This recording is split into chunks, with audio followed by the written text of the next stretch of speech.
Hello everyone, and welcome to Net 1. Last episode, the party had just met Sir Talavar, and just after he flew away to inform Tartania that something's happened to Sibilna, all of Holland's wild magic caught up to him at once. He ended up making Alar, Oswald and Flopsy invisible, confusing himself and getting frightened by Flopsy as he chased him trying to reassure him. All the while, Holland is just shouting everything he says. He runs right into a little goblin called Jingle Jangle, who immediately shits her pants and runs away from Holland, and shadowy Harengon seem to run alongside Holland through the trees. The other Harengon chase Jingle Jangle up to her cave, which has a mouth like a lock, and go in after her. Oswald and Alar mess about trying to see each other for a while because they're both invisible, and for some reason coating them in honey seemed to be the best way to see each other. They follow, everyone finally recognises each other, and Holland tells them about the Harengon chasing the goblin into the cave. Despite their poor states, the party decide to go in. The Harengon are torturing the goblin by messing up her key collection, putting them all out of order and bending them and such. A huge fight ensues, revealing that two of the Harengon were in fact meanlocks and the other two were these shadow creatures, which resulted in the unfortunate and untimely death of one Alar Rerum, who was killed by a crit from a meanlock's claw, reached min-max and turned to stone. The group put her in the bag of holding. One of the shadow creatures is still alive. It turned into Jingle Jangle's biggest fear, a huge door with a complex lock, and stood in front of her, causing her to be stunned. Flopsy provoked it, and it turned into a bunch of cockroaches and chased him, and that's where we are now. So these cockroaches, this absolute, just sudden burst of flowing cockroaches emerging from the space where the door once stood, chasing Flopsy out of the cave, and they crawl up your arms and legs as well, Oswald and Holland, and you can feel them sort of on your body, and you try and push them away, and they're still sort of crawling around on you. Oswald, you can feel tiny little bites as though these cockroaches are starving, and all of a sudden you take one look at Holland as you're trying to push them off your body. Holland, have you got any last words before you get cut off? Holland's just looking after Flopsy and still shouting, "Run, Flopsy! Run!" And you get bitten by a cockroach. The teeth never even actually pierce the skin, but before they can, bamf. Oswald, Flopsy, you've run out of the cave, and Oswald, you watch these cockroaches just chase after Flopsy. You're on your own. Jingle Jangle looks at you, glances at you for a second, and then resumes a sort of scrambling around for a keys, and she can see her putting them in the chest one after the other, laying them down like small babies inside. She's shushing them and trying to calm them. Oswald's gonna Flopsy. Alright. Despite the danger. Cautiously. Could I actually roll sneak? So be cautious. Yeah, you can not roll alert them. a stealth, yeah.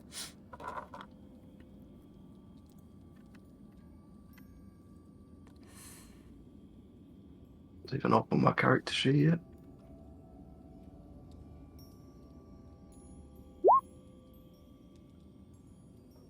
Alright, what forgot you? Alright, so 13. You just sort of you sneak out of the mouth of the cave, and you are at the top outside there in stealth mode. Flopsy, you've made it down to the bottom, and as these cockroaches have sort of chased you across this bridge, they've all started dropping down through the rungs of the bridge itself and sort of landing on the ground in front of you. You can see, Flopsy, that they're about to start to converge. Oswald, you creep out to the top and you see it from that angle as well. They're all sort of flowing through the rungs of the ladders, and when they land, they sort of gather together very slowly. As each one, some of them are making it across the ropes and stuff, but then falling off. What would you like to do? Well, in order to run the logical way around Flopsy would have to go underneath the cockroaches, wouldn't he? What do you mean?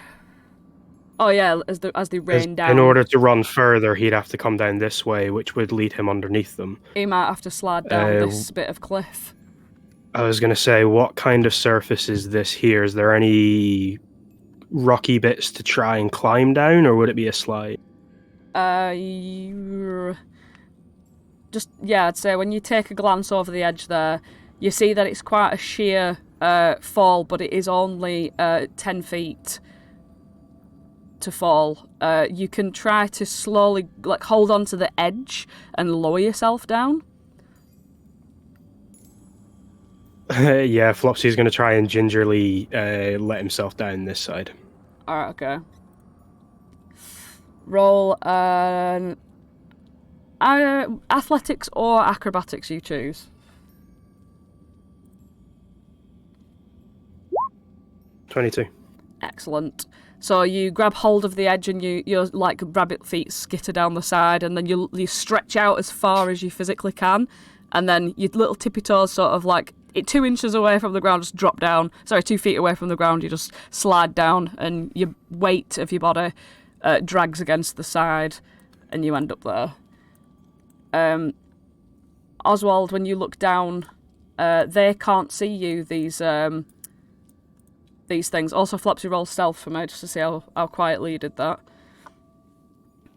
Oh, why did I put a death on you? Why did I do that? I meant to take that off you. Excellent. 20. Oswald, from your vantage point, you see, as they all converge together, they morph into this shadowy demon-looking thing. And you can see it sort of aimlessly looking around here and there. And as it's so close to its home, you see it just suck down like a shadow through this cavern, through this cavernous crack in the ground, and trails of it sort of wisp down into there.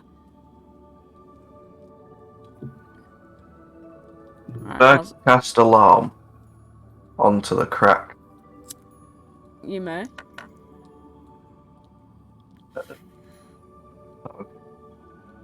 So you're going to come down this rope ladder. Because we're not in initiative or anything, I'll just allow you to carefully walk down there. It'll take you a little bit of time. So you carefully walk down the rope ladder.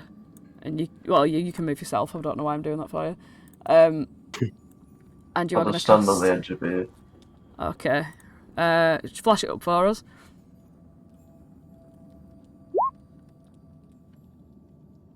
Okay, so you set an alarm against unwanted intrusion that's going to last for 8 hours. Alright, your range is 30 feet, yep, so you hold your hand out and, let's have a look here. You hold your hand out and this fine silver wire sort of emerges out of your fingertip, and it stretches out over the crack, almost like a suture, like a wound's getting closed up, and along that line, many little bells sort of sprout into action, sort of like Christmas lights.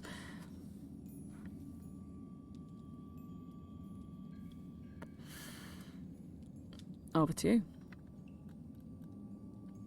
You hear a voice in your head, Oswald. Where is it? Is it coming after me still? I think I've trapped it. Well, not trapped it, but we'll know when it's coming back. It's in that little crack there. And Oswald points to the crack. Flopsy peers around from the corner here. I'm on ruler, so that didn't work. Flopsy peers around this corner here. Oh, thank goodness. Right, well, I suppose I should come back up to you two.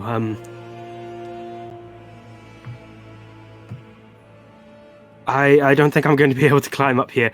Do I need to roll anything to climb down further to get to here? You will, yes. That is another 10-foot drop.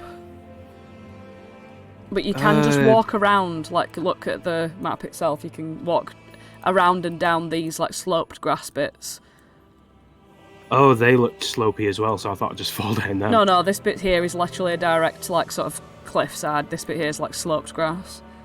So you can just okay. walk round safely and hop down onto this pathway Fairies, I will walk around safely. here. Alright. I don't want to like fall down the mountainside by mistake by Oh walking yeah, there. don't worry. Yeah, Oswald, you see that Flopsy's got down safely. And as he's sort of like lowering himself down this grass banking, you can see just how worn out he really is. Like, you know that even a slight kick to Flopsy might even, drop him dead. Am I going to be able to walk past here, do you think, Oswald? I'm not going to set off your trap or anything.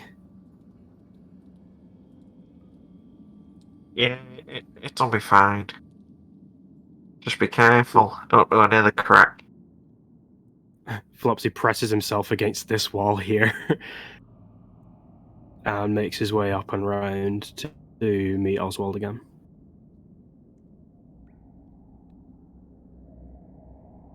Well, it's good that I'm not being chased anymore, and you seem to have come out of that quite well. Where's Holland? Oh, Declan, you're cutting out. I don't know. Did he walk away, or did he do that disappearing thing again?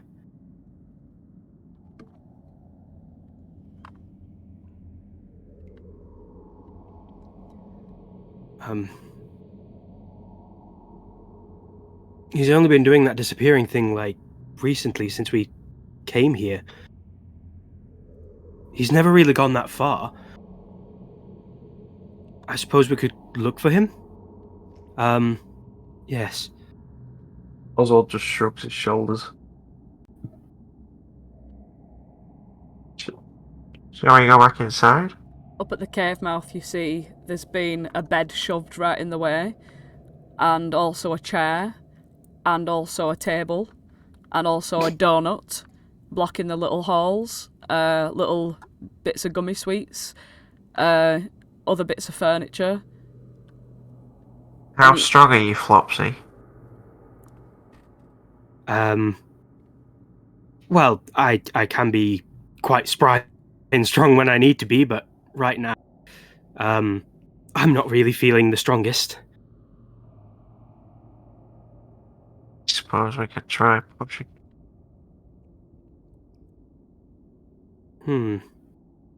Well, we did just help Jingle Jangle out. I'm sure they'd let us back in, maybe, if we asked them. Unless something sinister's going down in there. Well, I would hope that we raises his stopped the eyebrows. sinister. Oswald's what? We could always just double check. Raised his eyebrows. Alright, okay. He begins walking. Alright. Flopsy will bring up the rear. You just hear him mumbling, Get out of Jingle Jangle's house. No more people in Jingle Jangle's house. Hello? Go Oswald away! knocks on the bed. you press your fist into the sort of mattress, and the double duvet just sort of falls down, and you can see through the bits of furniture that she's arranged there.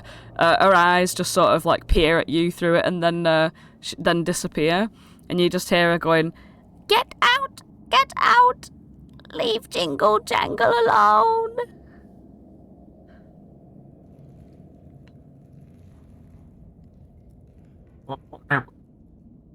Is our friend in there? No friends! No friends in Jingle Jangle house! Can I speak to Jingle Jangle, please? Me Jingle Jangle! Me say no!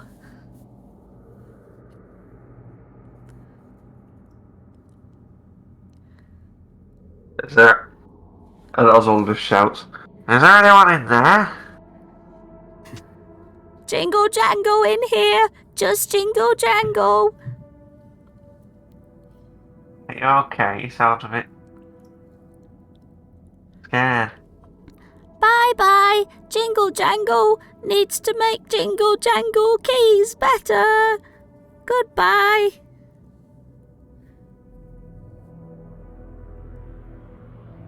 Oswald, I don't suppose that you have anything you could use to mend the keys, do you? Maybe if we helped Jingle Jangle with their keys, they'd be a bit more receptive to us? Yeah, or we could just lie and pretend we know how to fix the keys. And then just go in. I mean, we could, but it would be a bit cruel to not help with the keys if we promised to. That's But, true. I suppose we have already helped Jingle Jangle quite a bit. I mean, she's got more keys than she would have if we didn't go in, so... I don't want to say we're entitled to going into Jingle Jangle's house again, but... At least we can maybe try and, I don't know, see where Holland went from in there, and if there's anything else that needs cleaned up, I guess. Flopsy does a triple knock on the whatever furniture is in front of the door again. Jingle Jangle? Yes? You remember just about 10 minutes ago, I was the one helping you. You, managed to push over that very mean man. And I tried to get you out with the keys? She looks through the sort of furniture at you again. And she sort of takes one of the keys out of her pocket. And, well, from the outfit that she's wearing that's got plenty of keys on it. And she raises it up to peer through the end of it. As though it's like the eye of a needle. And she looks you up and down. Her eyeball sort of like getting a bit bigger as she looks at you through it. And she says, Jingle Jangle, know your friend. Jingle Jangle not want visitors. Oh, that's okay. We don't need to stay or impose, but I was just wanting to make sure that you're okay and all of your keys are accounted for.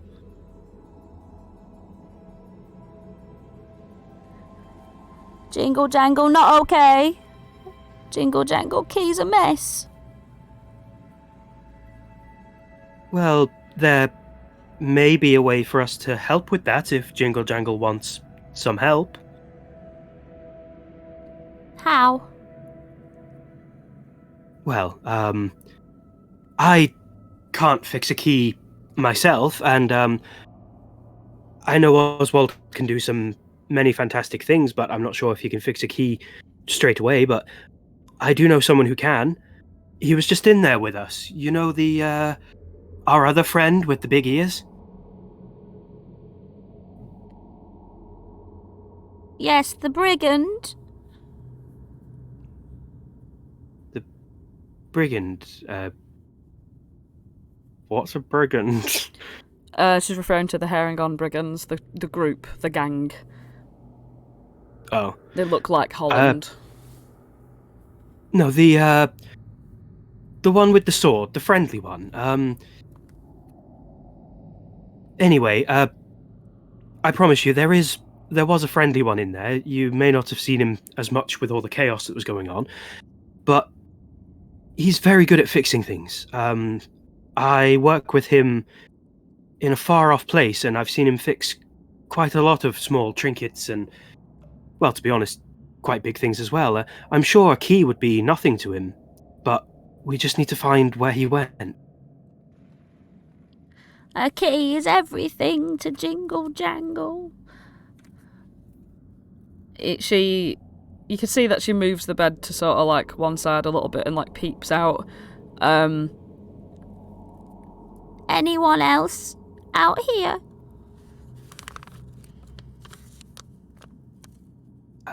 No, it's just us two.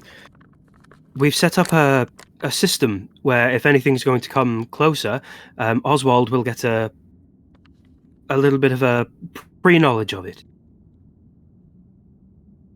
What you mean? She asks Oswald. Sorry, what did you say? She's asking what you What did mean by a thing that sees if anything gets closer. Like you've set a thing. What thing? What? I don't. As in, you've set understand. alarm on the crack. Oh. So you'll know if anything comes up from there. Oh, yes. I've placed an alarm on the evil beasts, the cockroaches, whatever they are. Their home. I've set an alarm on there in case they come out, or it comes out. So Jingle Jangle will know. Jingle jangle will know. Okay. As she moves the bed out of the way, and she says, You've got to be good in Jingle Jangle's house. I'm always good. and she lets you in.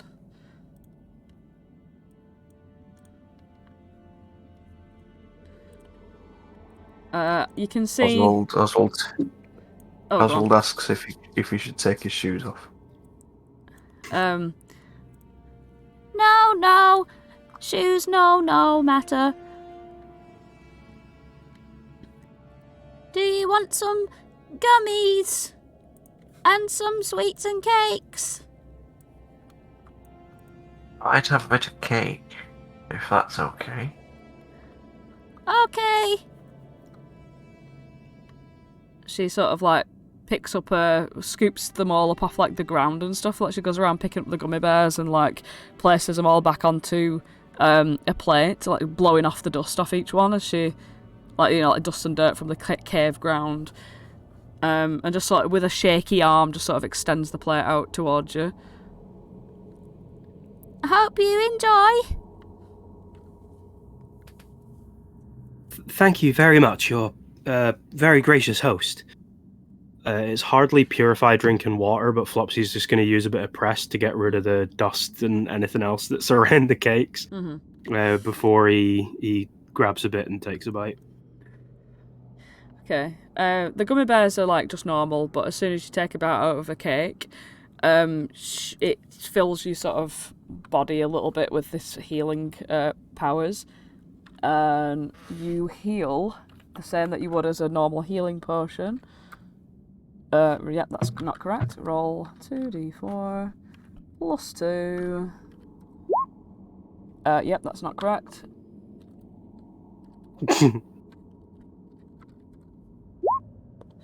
7.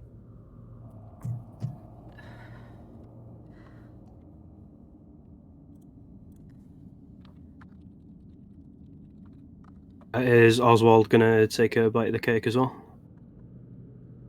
Yes. Flopsy's gonna hold it up as if he's cheersing a glass, so we can cheers slices of cake. Mm-hmm. This is really good. I actually make cakes for a living. Do you make this yourself, or do you get it from somewhere? This is found in the swamps, growing on leaves. Well, that doesn't sound like the best place to get cake, but what do I know? The best things come in the strangest of places, I guess. She recoils Do you not like Jingle Jangle's cake? Oh no, it's quite surprising. It's actually one of the best cakes I've had. Maybe not taste-wise, but it's very mossy. It's sort of dank and sort of it's almost got a bitter aftertaste to it. It's not a nice cake. It's bad. Yeah. I think maybe with a few other flavorings and seasonings and things on it, it could improve, but it's made me feel better than many cakes have in the past. That's nice. She sort of moves her feet together in an awkward way. She sort of looks down at her feet and then looks back up at you and extends a hand out as though wanting something in return. Oh, sure. Let me just see. Flopsy fiddle in his pockets and pull out one of the cookies that we got earlier Mhm. and hand it over to Jingle Jangle. One of the elf cookies. Oh, thank you. She just scoffs it down in like one whole gulp, and pats her hand so to get the crumbs off, and she says, Welcome to my home. This is my house, and that is my bed, and this is Jingle Jangle treasure chest. Oh well, I'm sure we can stay away from And Jingle this Jangle's is treasure my chest. If Jingle you... Jangle keys. And this is Jingle Jangle keys pile number 2. And this is Jingle Jangle sweets collection. I very much like the setup of your And house. this is Jingle Jangle mushrooms. Glowy, glowy mushrooms. This is Jingle Jangle dark black. This is Jingle Jangle dark black. This is Jingle Jangle 2 friends. Oh well, that's very sweet. Well, I am Jingle Jangle's friend Flopsy. Hello, Flopsy. This is my friend and your new friend, Oswald. Hello, Oswald. she holds her hand out to Oswald. Oswald shakes the hand. She smiles, and then her hand stays held out. Oswald shakes it again. Nice to meet you. Do you have a present for Jingle Jangle? Oh, and Oswald puts his hand in a little satchel. Let's see here. Oh no, you won't want that. No, not that. That'll hurt you.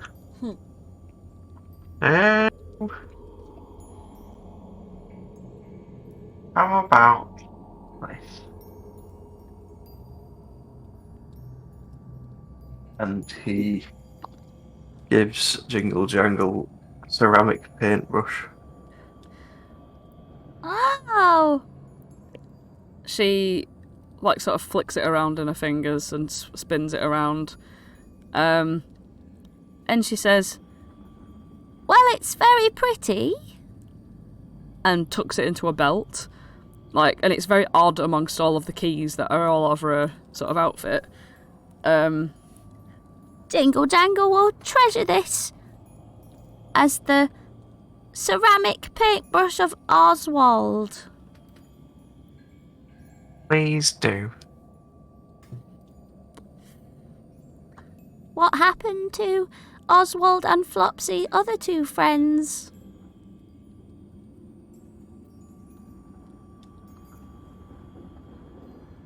I don't know what happened to one of them. The other one sadly had an accident. An accident in Jingle Jangle house? No, that's in Jingle Jangle house. Accident outside Jingle Jangle house. Roll a deception.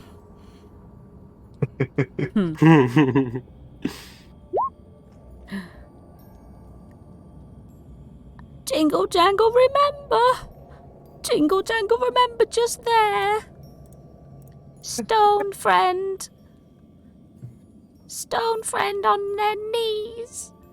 Yeah, In yes. Jingle Jangle's house.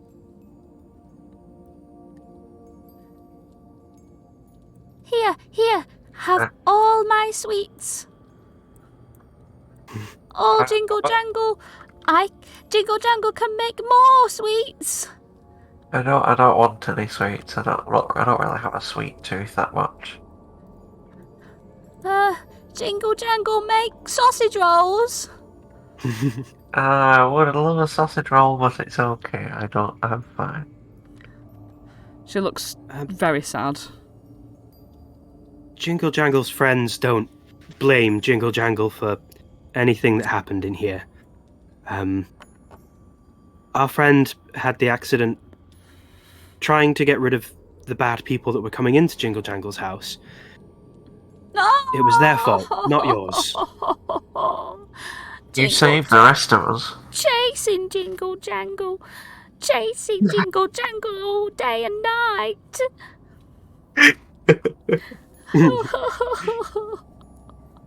What were they chasing you for? Is there...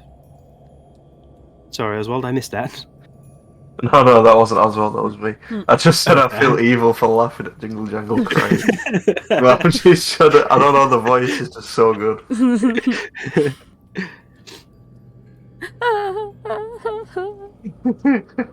In Jingle Jangle's house. Oswald isn't actually laughing. That's okay.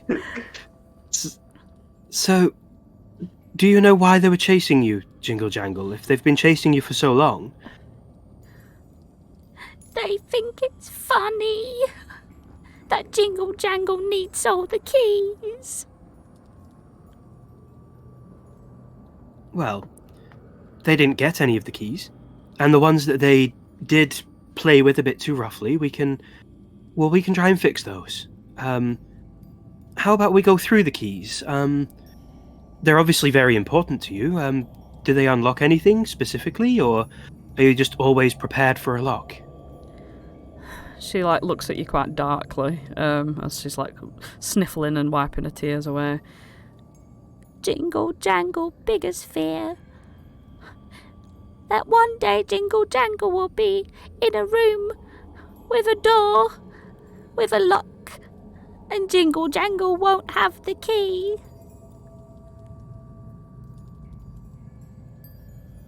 Oh,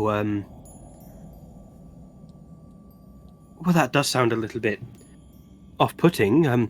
Are you scared of being locked in the room or locked out of the room? Oh, we're locked in. Jingle Jangle, no escape. Well, I think that's something that everyone could find really scary, but not many people find themselves in that situation. Not very often. Jingle Jangle sees it every night when Jingle Jangle sleeps.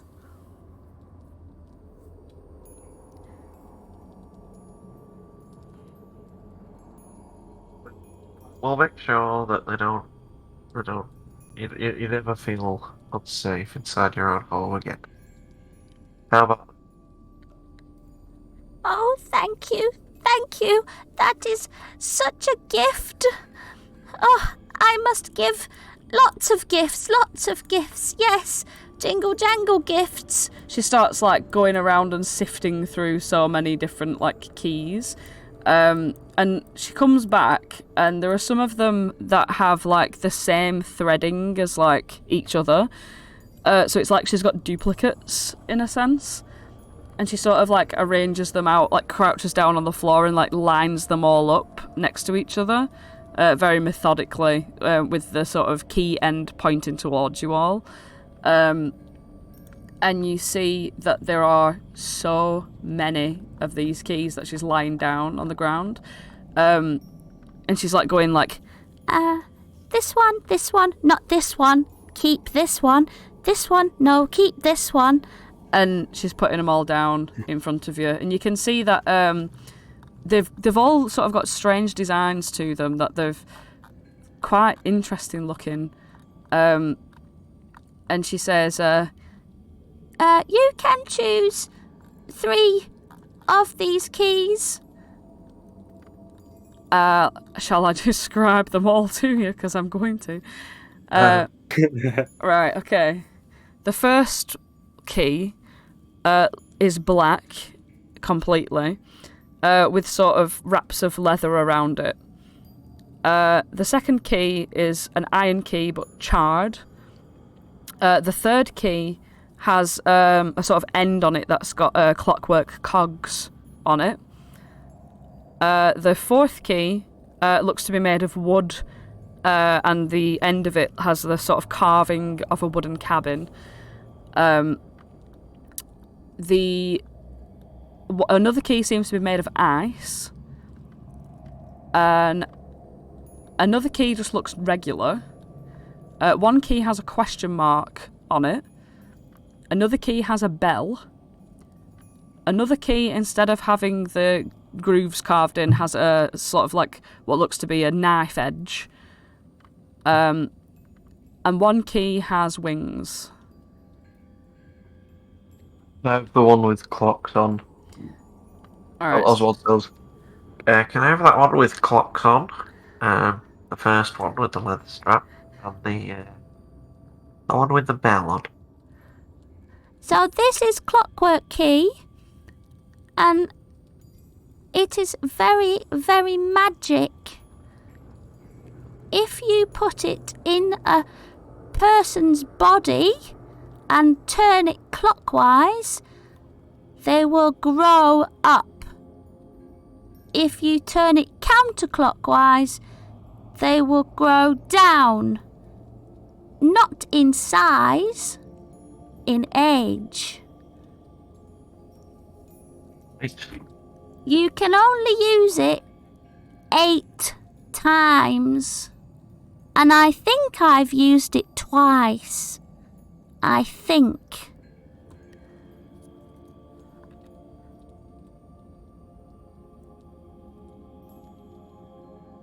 I'm just going to put the description in there. So that's the clock key.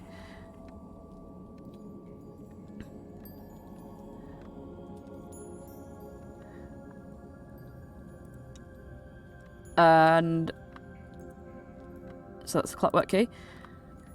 This one is very special.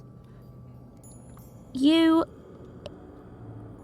you use this key, you have more chance of unlocking any lock,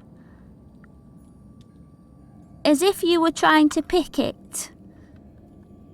In other words, you get Right. +2 to a lock-picking check with that lock. Well, it's not a set of thieves' tools, it's a key. And finally... Which one did you want? The one with bells on? Yeah. Alright, okay. This one is like a chime of opening that you can use 3 times, but only works on locks, and you have to touch the lock with it to open it. That's the third key.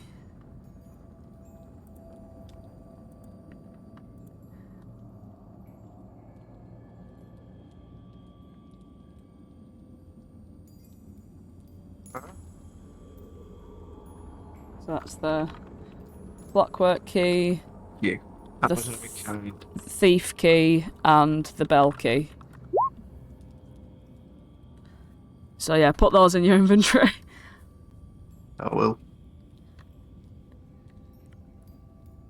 I must say, you've got a very impressive collection here. Do they all do fantastical things?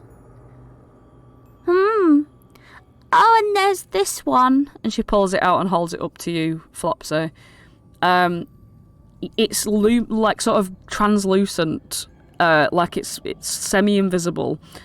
And she holds it up to you, and at the end of it, like the key part of it is quite like rusty and like it makes no sense at all. Like there's if you put it in a lock to actually try to unlock something, it just wouldn't work. The main feature is that the end of the key is this big circle, almost like a magnifying glass, and within that circle it seems to be some like purple portal-esque material inside. And she holds it up to you, and when she holds it up and you see through it, you can see that behind her there are sort of these like invisible goblins behind her, sort of like wandering around. Oh, what am I seeing when I look through here? This key lets you see. It lets you see ghosts.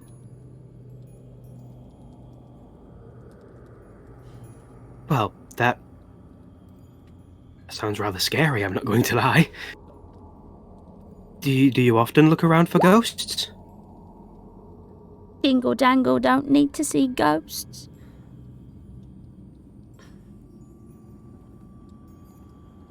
Jingle Jangle have no friends, dead or alive. Except you now.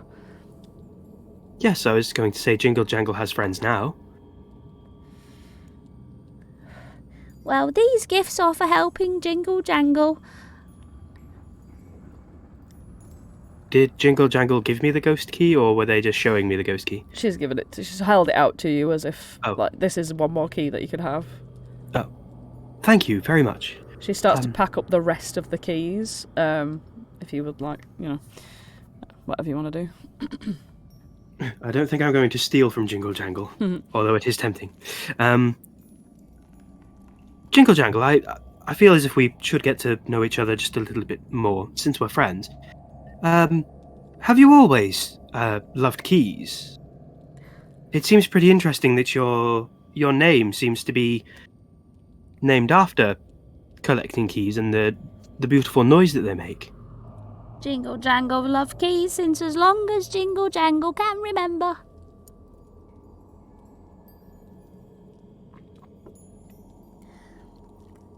I think that's... Jingle Jangle never get trapped with keys. No, does Jingle Jangle remember their family, or Jingle anybody else Jangle from... have no family.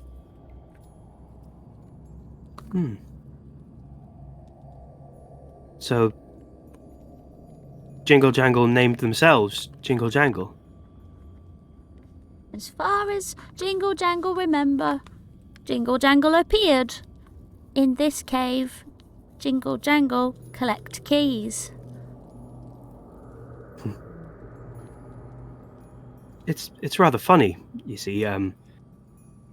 You're named after this, and Flopsy jingles some of the keys. Flopsy goes to help collect some of the keys together, but makes it fairly obvious that he's not slipping any into his hand or anything. He's more pushing them towards Jingle Jangle to get them together.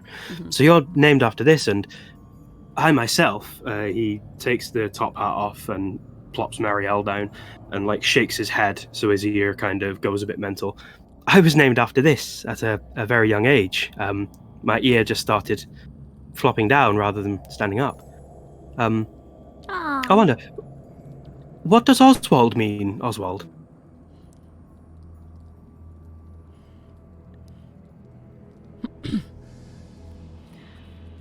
Declan? Hello? We can hear you now.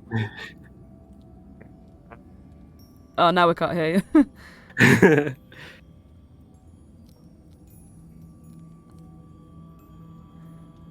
Is it working? Is it Yes, working? now it's working, yeah. Flopsy just asked, what does Oswald mean? What do I mean? What does your name mean? Oswald. It Well, means... yes. I don't know. It's just my name.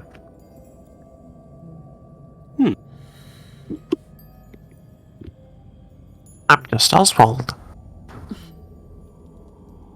I know a lot of people with very strange names and very descriptive names, so I just wondered if, I don't know, maybe Oswald runs in the family or something like that.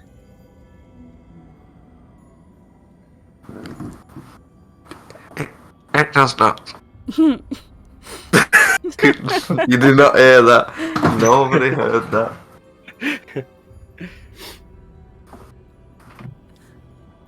It does.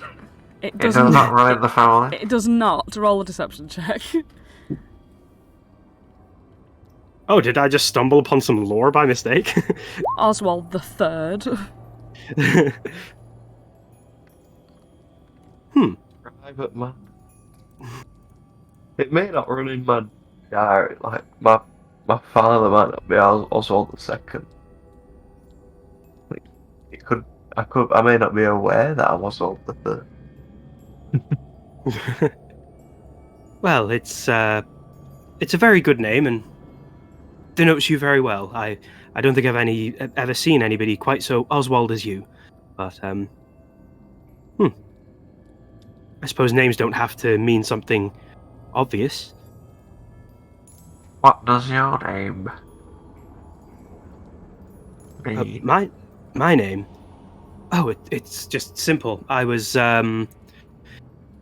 just playing about as a young child and fell down a little too hard one day, and then this happened. He holds his floppy ear up so it stands up like the other one, and when he moves his hand away, it just kind of flops right over his eye.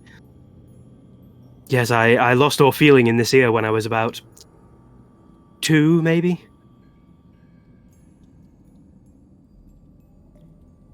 I think I remember some people joking around saying that my thoughts were a little bit floppy as well. I didn't really know what they meant at the time. Still don't really. But, yeah, I was named after my ear, really. Oh. Oh, that's cool. That's quite splendid.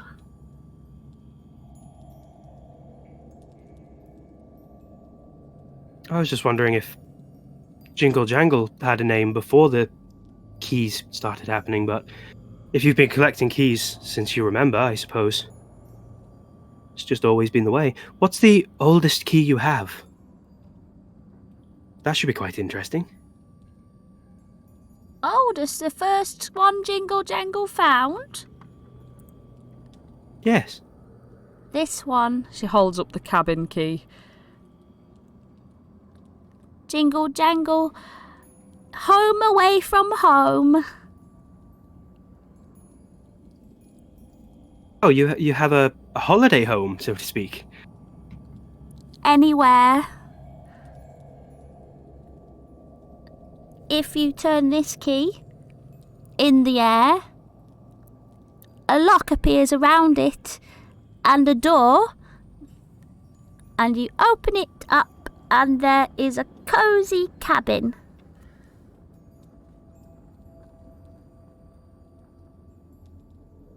Can you just do that anytime? No, only work once every 4 days or so. Oh, and when was the last time you used it, if you don't mind me asking? Jingle Jangle out finding keys 3 days ago. Maybe work now, maybe work tomorrow. Because we meant what we said. We're going to stop anyone coming in here and causing any harm to you. But if it ever happens again, then maybe that's a way to protect yourself from the bad people. And us, if needs be. Thank you. I have 2 spare cabins. This one. She pulls out one that looks exactly the same. Not used for about 2 months. Ish. Oh, so if they come back, then we know what plan to go with. For that good idea of gift. Here. She gives you the not the unused cabin key, but the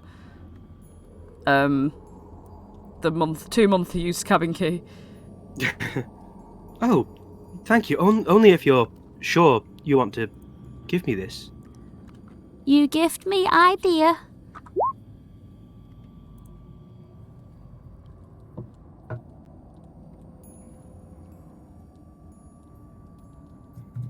Well, I didn't want to say anything about leaving anytime soon, but this was my idea of if we ever do seem to be separated, at least you'll have your key to protect yourself.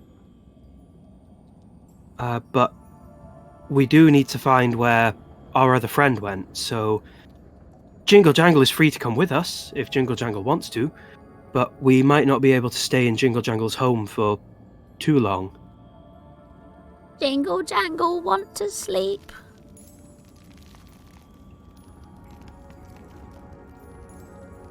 Well, we won't stop Jingle Jangle from sleeping, no. Is it okay if we just try and figure out where our friend went? They were just last over here. Yes, you can look. She starts dragging the bed back. She starts dragging the bed back up and facing it against the sort of exit, but leaves a gap for you to get out of when you want to. Mm.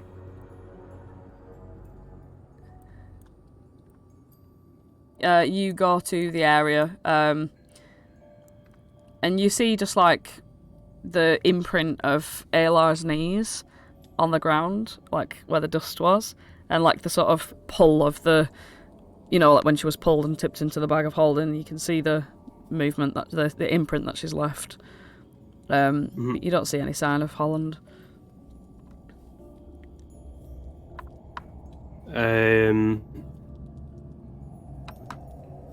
Misuse of the spell, so I know it's not going to work, but Flopsy's going to do it anyway. Flopsy knows that message can go beyond barriers, and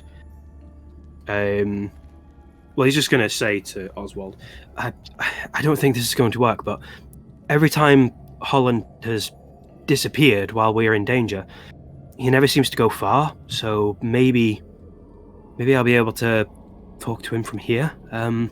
Flopsy's just going to point in different directions, trying to use the 120 feet of message, just to call out Holland's name mentally in a circle, kind of covering all the points of the compass around here. Mm-hmm. Until Oswald's gonna return. help him. Now, going by the wording of the spell, Flopsy doesn't know that Holland is beyond any of the cave barriers or walls, so he's probably not going to hear any response from this.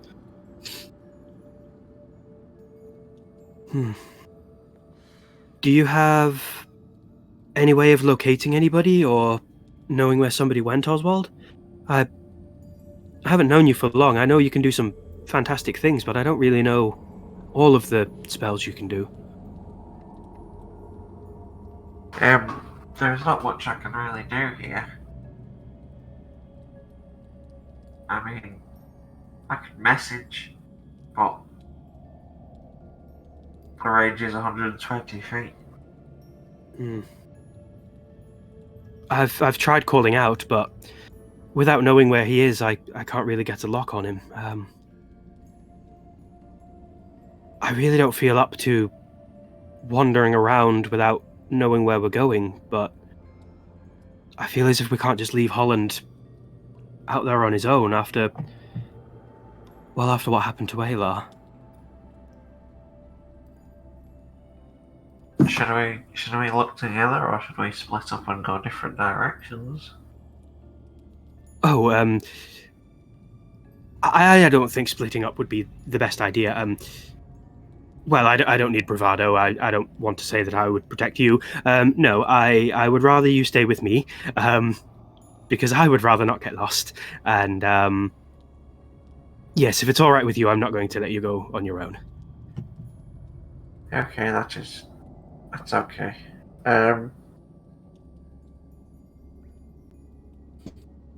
Well, have we actually asked Jingle Jangle yet? Ask them about what? If they've seen Holland?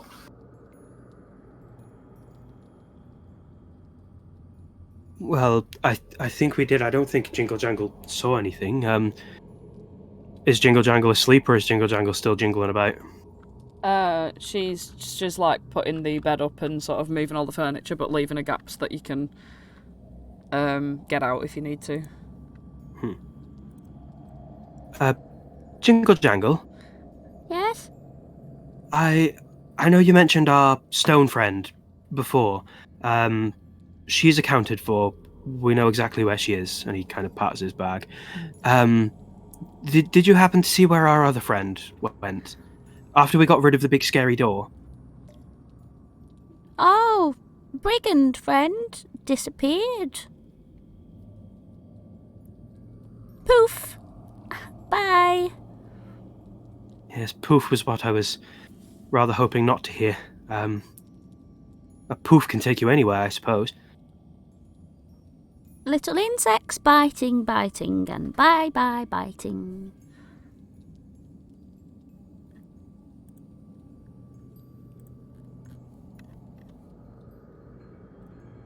Well, Oswald, I think it leaves us with two options. One, we can try and rest up and regain our strength, or two, we need to venture out post-haste and find where Holland's gone. I don't think I can leave Holland out on his own. I don't think we should rest. I think the time's getting thinner.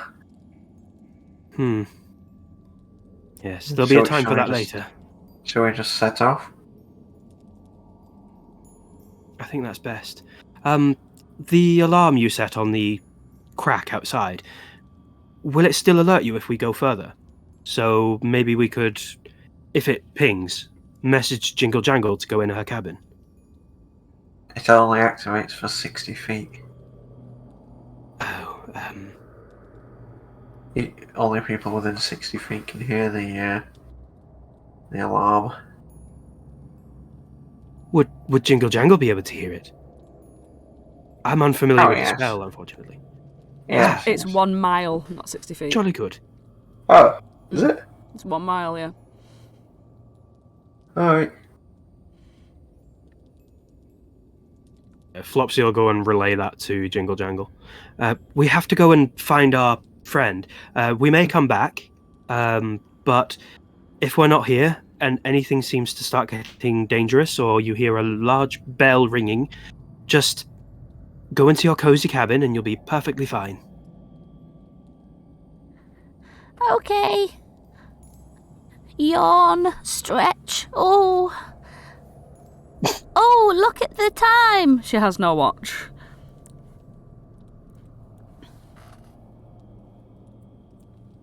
Well, yes, I suppose it is time for us to leave. We'll come back and check on you, Jingle Jangle. You'll be perfectly fine. Thank you for your hospitality, sorry. Ha! Jingle Jangle gonna say. You're welcome.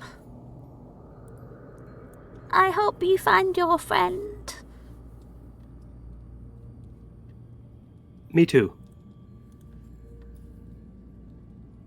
Flopsy's gonna squeeze through the cracks in the furniture. Alright. Are you following Oswald? Yes. Okay. You squeeze through the cracks, and you are outside. A strong sun sort of like beats down on you a little, and it's odd that it's not nighttime yet. It's you feel tired, as though you need to like go to bed soon, but this sun is like unrelenting, like a desert sun, like making the sort of rock outcropping around you just feel very dry, like it's a desert mountain.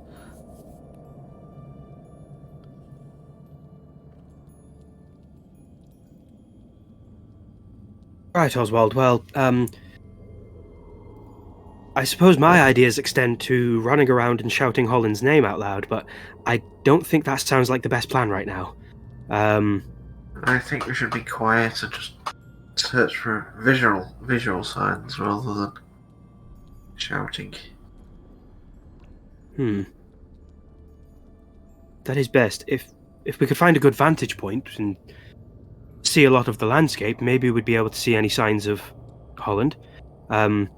He might not stick out amongst other Harengon, but I'm sure I'd be able to recognise him. Maybe we could stand on top of Jingle Jangle's roof. And That's a perfect idea. Asking permission, of course.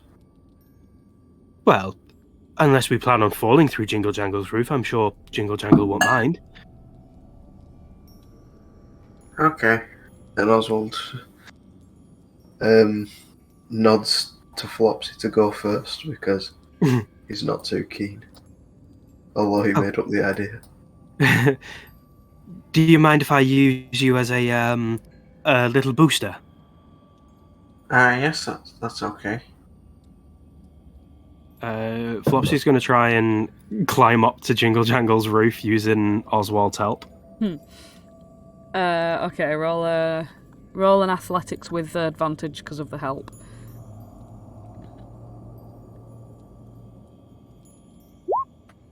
17. Nice. So you find quite easy footholds to get up there. It's quite a sort of stubby tip of the sort of roof. So it's not very steep at all. So you can find it's quite easy to climb. And you get quite confident, and you get to the tip top, and peer out over the view.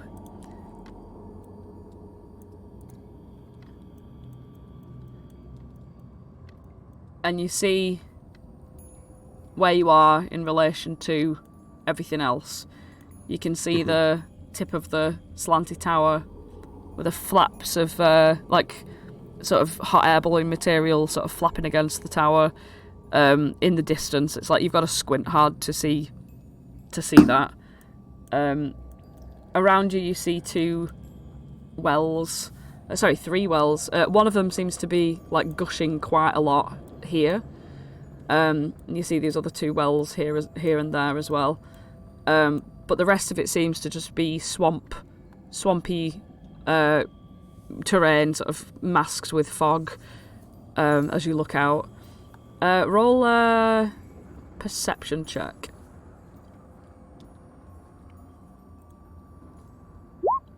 18. Okay. Far north, you see some of the fog is sort of being displaced a little bit.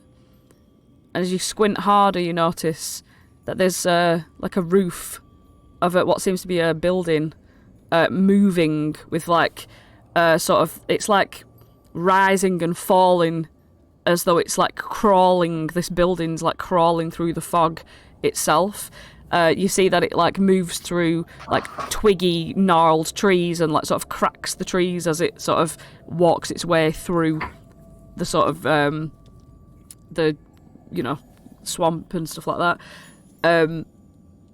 It's almost like plodding through, but you only see its roof far north. You don't know how far it is on foot. You just see this small building moving its way through the fog and swamp.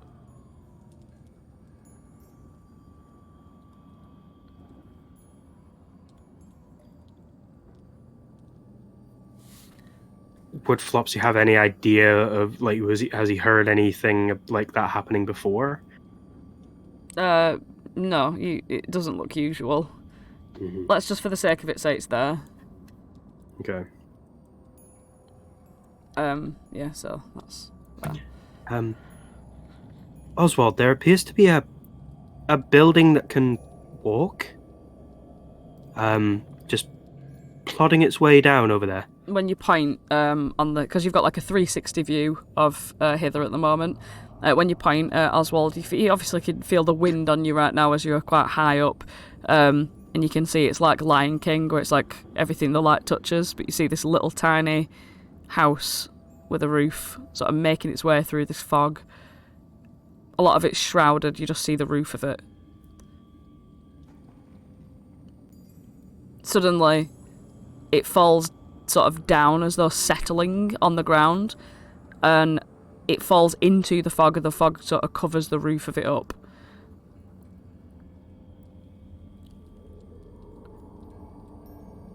As though it's been like sort of peeking up out of the fog, and now it's sort of peeked back down again. Right. Mm-hmm. And it's landed about here.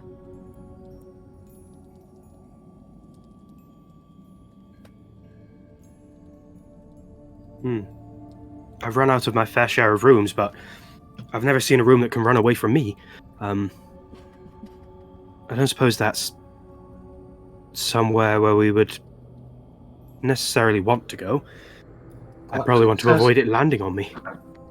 It certainly looks interesting, but it may be looking interesting for the wrong reasons. Hmm. Well, if it's a place you'd like to inspect, maybe we can do, but I don't know if Holland could have got that far away from us, could he? You never know. We could, If you want to consult your knowledge, Oswald, you could roll like a history check yeah, I was to gonna see if say, you I know think anything about this sort of thing. I could do a good Hmm. reality check.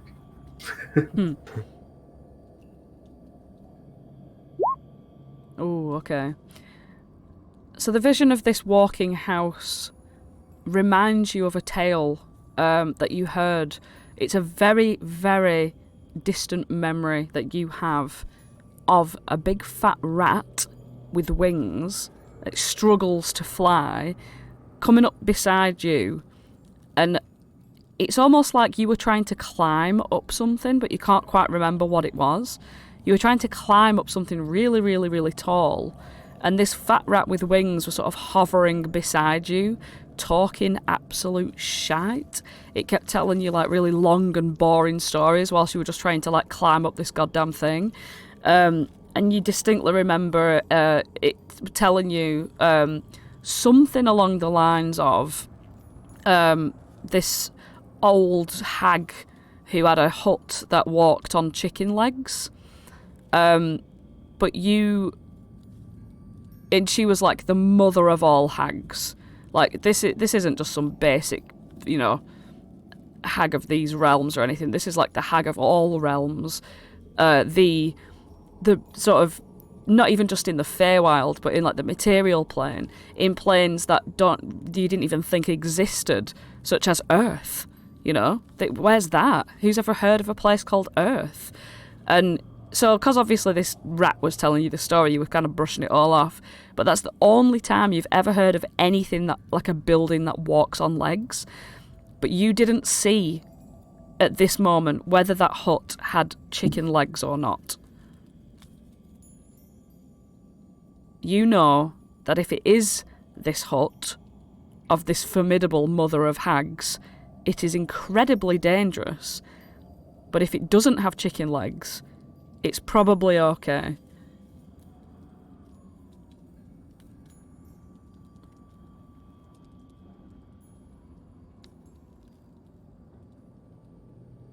Right, Oswald says. I think we are okay to proceed. He just suddenly remembers all of that. In which direction? Have you seen any sign of Holland or anywhere we need to go? No, I mean the building's clearly safe. Well, I you don't know. completely forgot. You don't know if it has chicken legs or not, right? You don't know if that building has chicken legs because you couldn't see for the fog, right? So if it does have chicken legs, you're screwed. If it doesn't have chicken legs, you're safe, probably. Well, Flopsy, I Yes? think there is a sort of 50-50 chance of there being an issue here. But Holland can't have gone far, and it's clearly drawn our attention. So why not just check it out? We could do it stealthily, we can proceed with caution. There's a 50-50 chance of it being bad, though. How bad? How bad is bad? When you hear Flopsy saying, bad, how bad is bad, that rhymes with something that the rat told you, and you remember the name of this mother of all hags. Baba Yaga. It comes into your mind. Baba Yaga. That's who owns the house, the hut on chicken legs. Baba Yaga. When you say Baba Yaga out loud, Flopsy, roll a history check.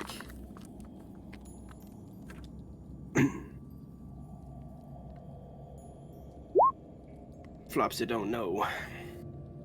I'd say that you could roll with advantage, considering you have been to the Feywild before. Well, you're from here, aren't you? Yeah, you with the 20, you do recall hearing stories as a child about Baba Yaga being that mother of all hags, and the fact that she has this hut on chicken legs and everything. Oh, Wait, you think that might be Baba Yaga's hut? Oh, there's a 50-50 chance that it could be. I don't think we should go over there if there's even a 10% chance that it could be. You would have never thought that Baba Yaga would even be here. Like, Baba Yaga's like across all dimensions. Like, she exists in any plane. So like the fact that she might even be here is terrifying. Like, the presence of Baba Yaga is like a big thing. Like, in real life lore, Baba Yaga is like an actual thing. Like, she's actually a,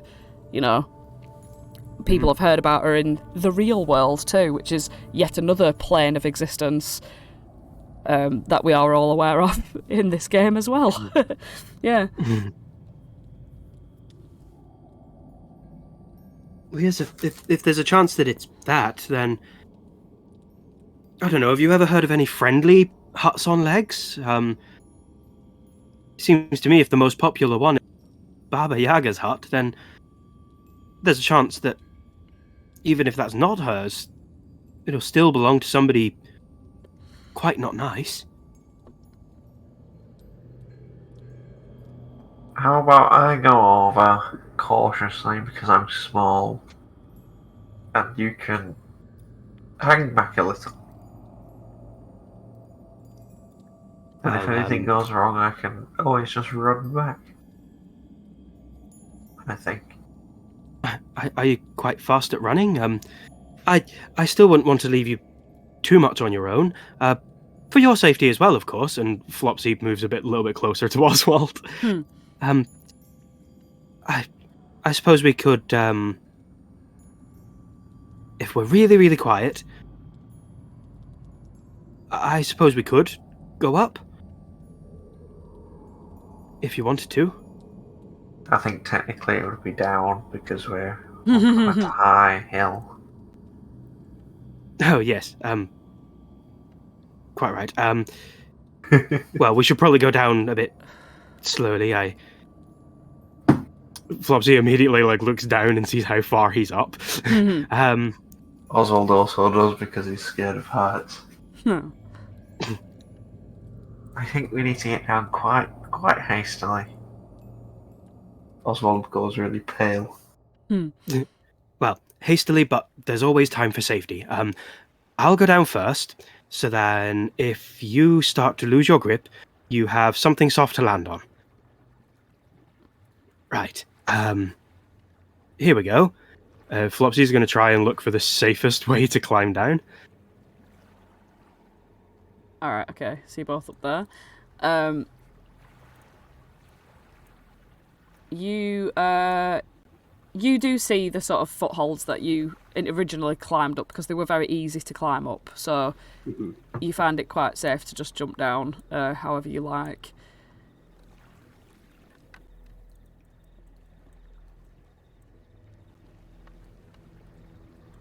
I suppose Flopsy will come down the same way and come here then. Yeah.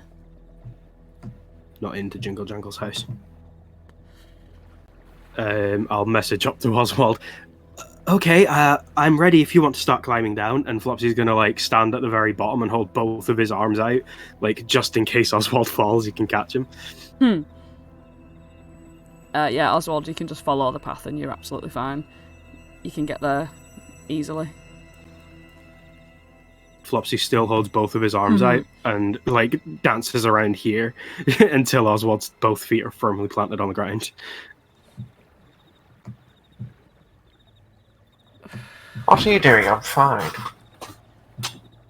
I just wanted to make sure you were okay.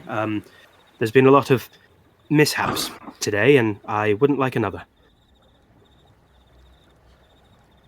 Alright. So you're making your way down Telemy Hill, past the trapped crack, which hasn't made a sound. And you walk your way down.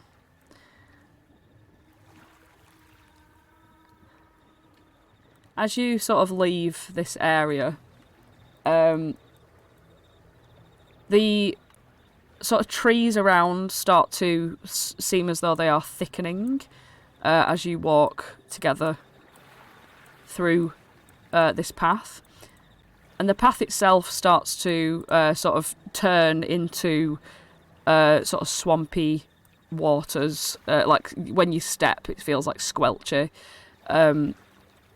And when you sort of get out of the bottom of the hill and into the thicker, sort of dense brush of the swamp, you feel as though like you've not been here before, even though you've taken the same path out of Telemy Hill.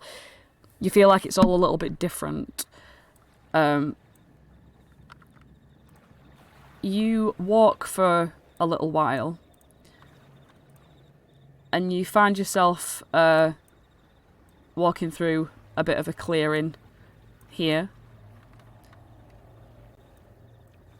And there is a huge pond filled with sort of green, shimmering water.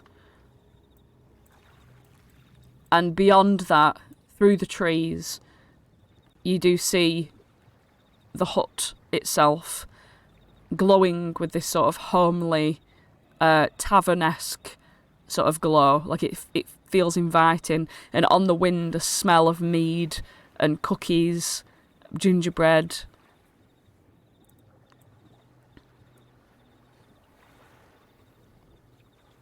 It smells quite nice. If I wanted somebody to visit my evil hut, I'd probably make it smell quite nice as well. Flopsy kind of looks like around, not wanting to get any closer, just kind of stares at the hut, seeing if he can spot any feet underneath it. From your vantage point right now, you'd have to go around the pool, and you'd have to stand like quite, close to it to sort of peep through. I'd say, yeah, you'd have to get around. Mm-hmm.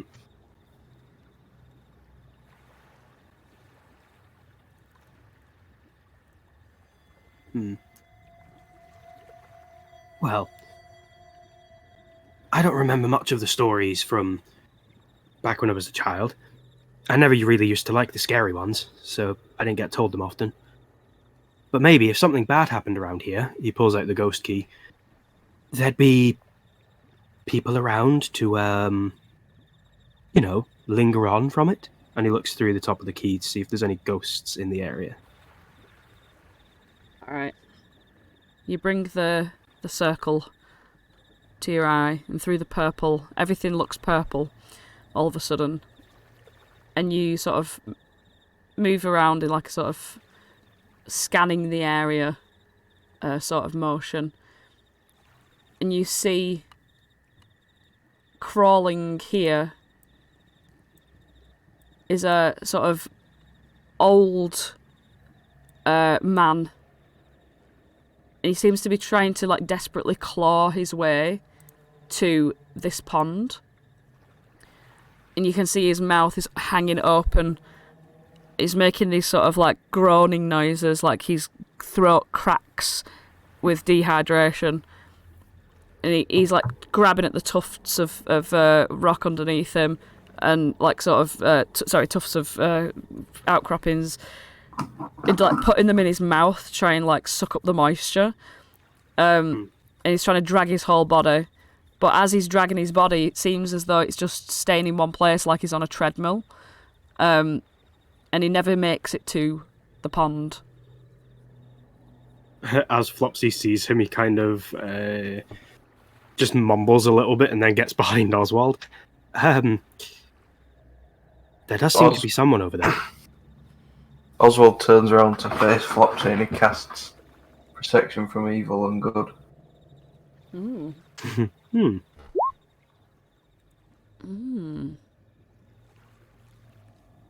Ooh. Okay. Very interesting.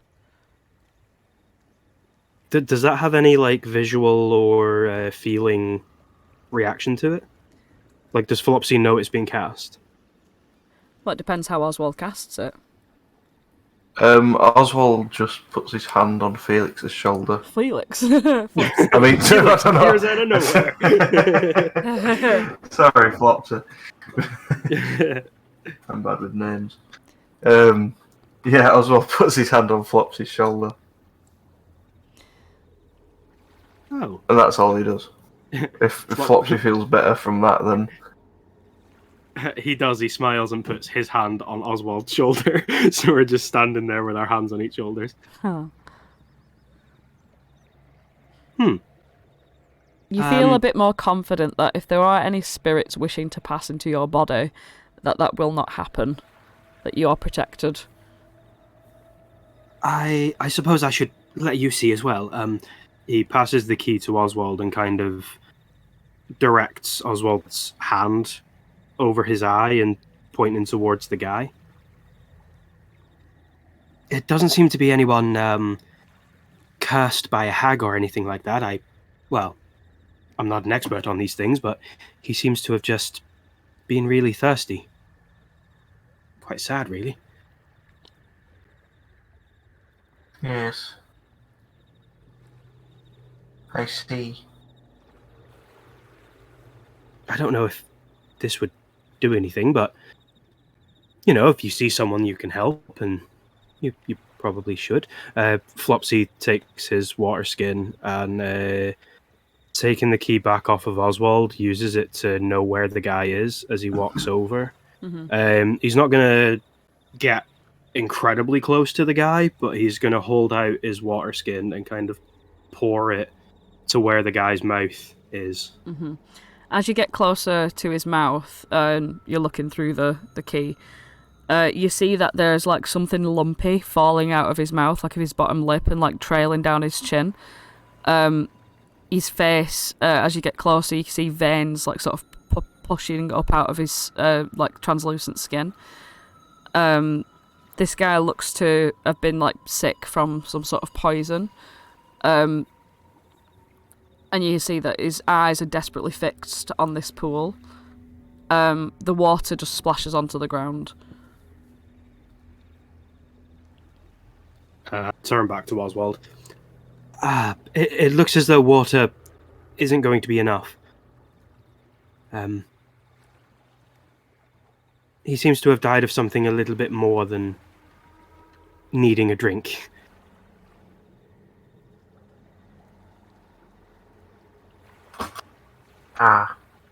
Flopsy kind of looks over at the pond.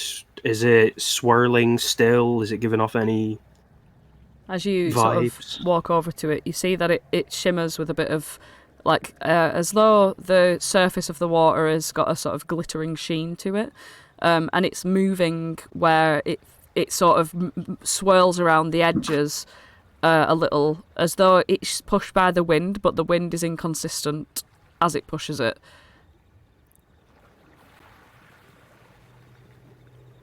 The lily pads that rest on top sort of like rise and fall with the lapping of the water, and it's swirling around.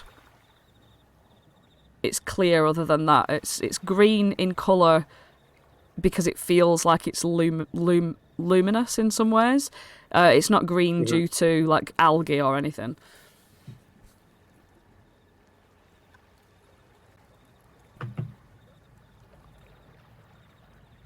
Well, I'm not in the habit of eating or drinking things that I just seem to stumble across, although I did do that with cookies earlier, so maybe this is actually okay. Do you know what's okay to eat in the wild and what isn't, Oswald? Is that in one of your books? Ayla did say you liked gardening. Can I roll intelligence? Yeah, or roll history or something? an intelligence check, because you wouldn't have ever seen anything like this to recall from your memory. But yeah, roll an intelligence check.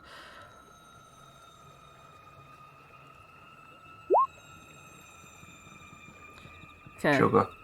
So you go over to it and have a look. I suppose that you're looking as well, Flopsy.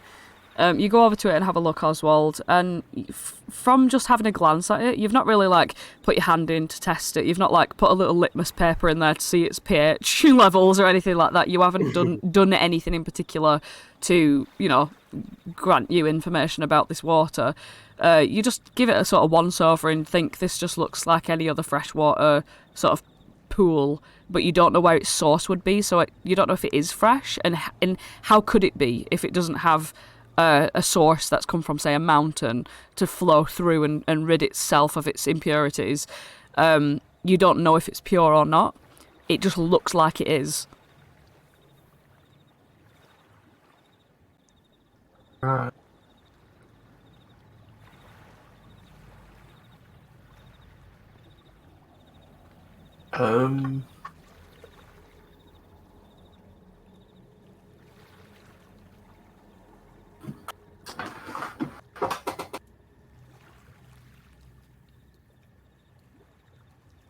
So wait, I don't really know what to.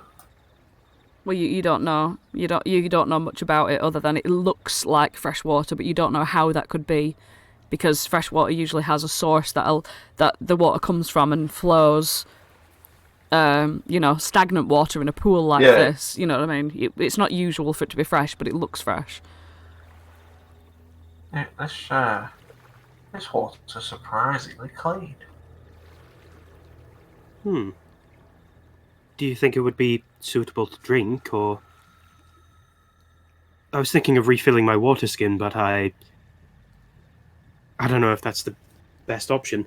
I mean, usually... I don't think I'll find a tap around here. It's what I'd usually refill my drink with. If a river was this clean, then I'd say yes, but because it's so stagnant, it's suspiciously clean. Well, our invisible friend over there seems to be motioning towards it quite desperately, so I don't think I quite want to touch it, but maybe. And he starts fiddling in his waistcoat. Maybe if I just find the right... Pulls a whisk out. No, that's not going to do. In the same pocket, fiddles a bit further and pulls a ladle out. Oh, this might work. And he kind of dips it in without getting any on his fingers or paws, and kind of gently walks the ladle of water over here and does the same as he did before with his water skin, but with this water from the pool. As you pour sort of the ladle, like you lower it down to this ghost, you see that its sort of mouth, the top lip, sinks into the ladle itself, and so you pour in the water into its mouth, and the water spills down through it onto the ground, but there are sort of these little green shimmering particles that float through the sort of neck of the ghost and within its body, and suddenly light just shines out of both of its eyes, like it's got headlights on all of a sudden. Flopsy immediately backs up and runs back to Oswald while still looking through the key. Its hands sort of turn from hands into just light, and it's like as though its body is transformed into light itself. Its clothes sort of like just melt away off of it, and you see its body just come together and just rocket ship up into the stratosphere. As Flopsy went back to Oswald, he puts his right arm around Oswald's shoulders and kind of holds the key between them so they can try and both look through it. So Oswald could potentially have seen that as well. Roll a perception, Oswald.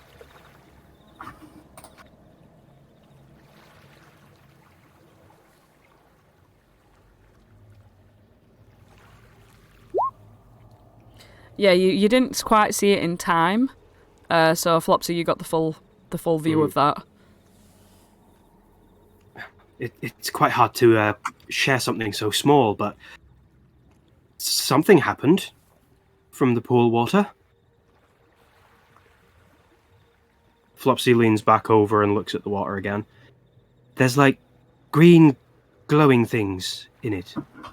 And they seem to be a key ingredient because they're the only thing that the ghost could touch.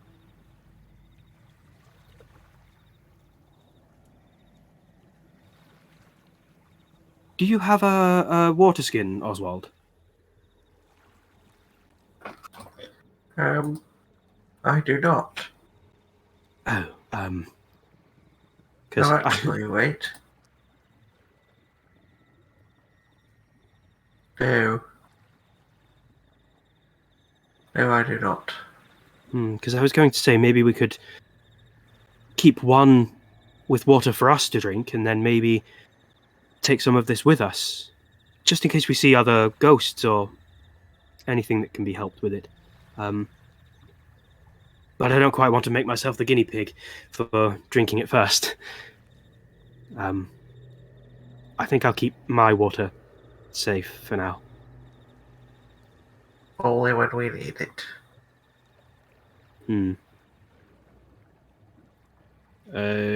Flopsy's just going to do a quick scan of the area, holding the key up to his eye again, see if there's anyone else in the area. You can't see much, but when you... I'm guessing you're going to walk a bit forward. Yeah, after not seeing anybody, he's going to start walking around. Alright. Oh, the ghost's gone, by the way. Yeah. Yeah. So you walk around, and when you get to about here, you're sort of peering through all the trees and this like purple sheen of light sort of over everything. And you do see that from this vantage point, you've got a bit of a good glance at the tavern, which seems to be north of you. And you sort of look down at where it's landed, like where it's positioned itself, and you see several giant human-looking feet. And at that, we will take a 10-minute break. All right. BRB, and...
Alright, we are back.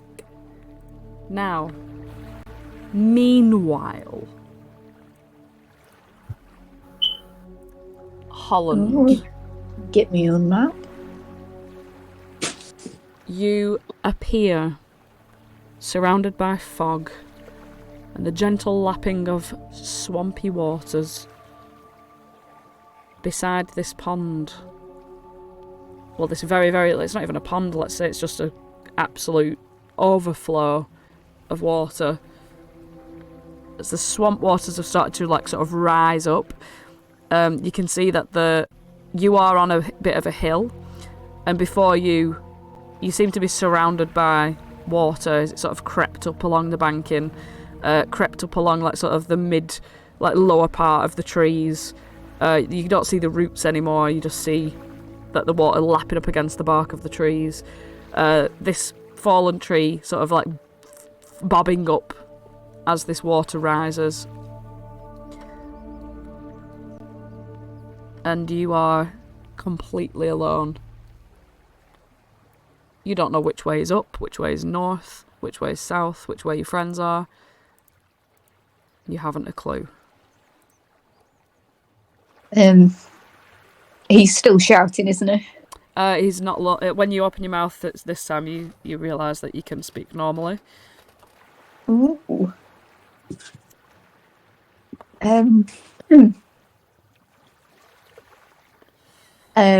Well, because this has happened to him a few times now, I think he has a sort of uneasy acceptance of being bamfed around a little bit. So I think he'd sort of wander up the hill and assume that it was, the hill from before. And he'd have a long look round. And as it slowly becomes more and more apparent that his friends are nowhere nearby, he'll start pulling out his mace and using lights and trying to see desperately through the fog and calling out for his friends. But he's kind of just running around in circles, just desperately straining his eyes through the fog to try and find them. When he realises that the hill is not the same hill, he'll come back down to the water, and he's going to try and sort of peer over to the other side of the lake to see if they're over there. So, as far as your eye can see, you see just about as far as this sort of shows you. You can see about 100 feet all around this sort of pond, and it looks to be more of the same, just shrouded in fog. The further that you go. And imagine that this sort of lump of banking that you were standing on is a central island, and it extends out in all 360 degrees. You're just in the centre of this island, basically. This is the only pier. What's it called? It's not a pier, is it? What is this? It's a little wooden walkway with what seems to be a boat nearby. I think at this point the panic sort of overwhelms him and he's blinking back tears. And I'm going to roll that wild magic before I forget. And also... yeah. And he's going to take a moment to sort of calm himself. He's going to sit at the end of the dock and let his toes Yeah. Just kind of dabble in the water a little bit. And he's going to clutch his symbol and just try and ground himself for a few minutes and pray to Lliira and ask her to just guide him.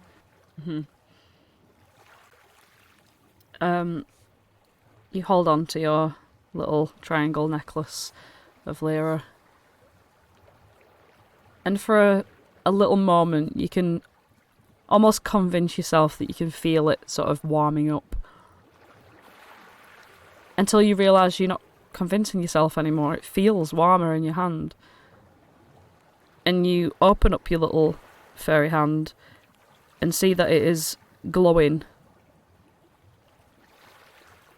It starts to like rise up a little bit, so its bottom two corners are perched on the palm of your hand with its tip high up. The cord that goes around your neck sort of loosening a little bit as it seems to be standing on its own on your hand. And you can see each of the stars begin to light up brighter inside. Holland's just... Sorry, go on. No, go. Holland's just beaming with the widest smile. As you smile, it seems to power it more. And the two corners of the triangle rise up off your palm as it starts to float in the air in front of you. And then it sort of dips down and swings over to your right, as though directing you. You feel a tug on the back of your neck, a little tug towards this boat. Oh, this way? Oh, of course, whatever you say, Your Majesty.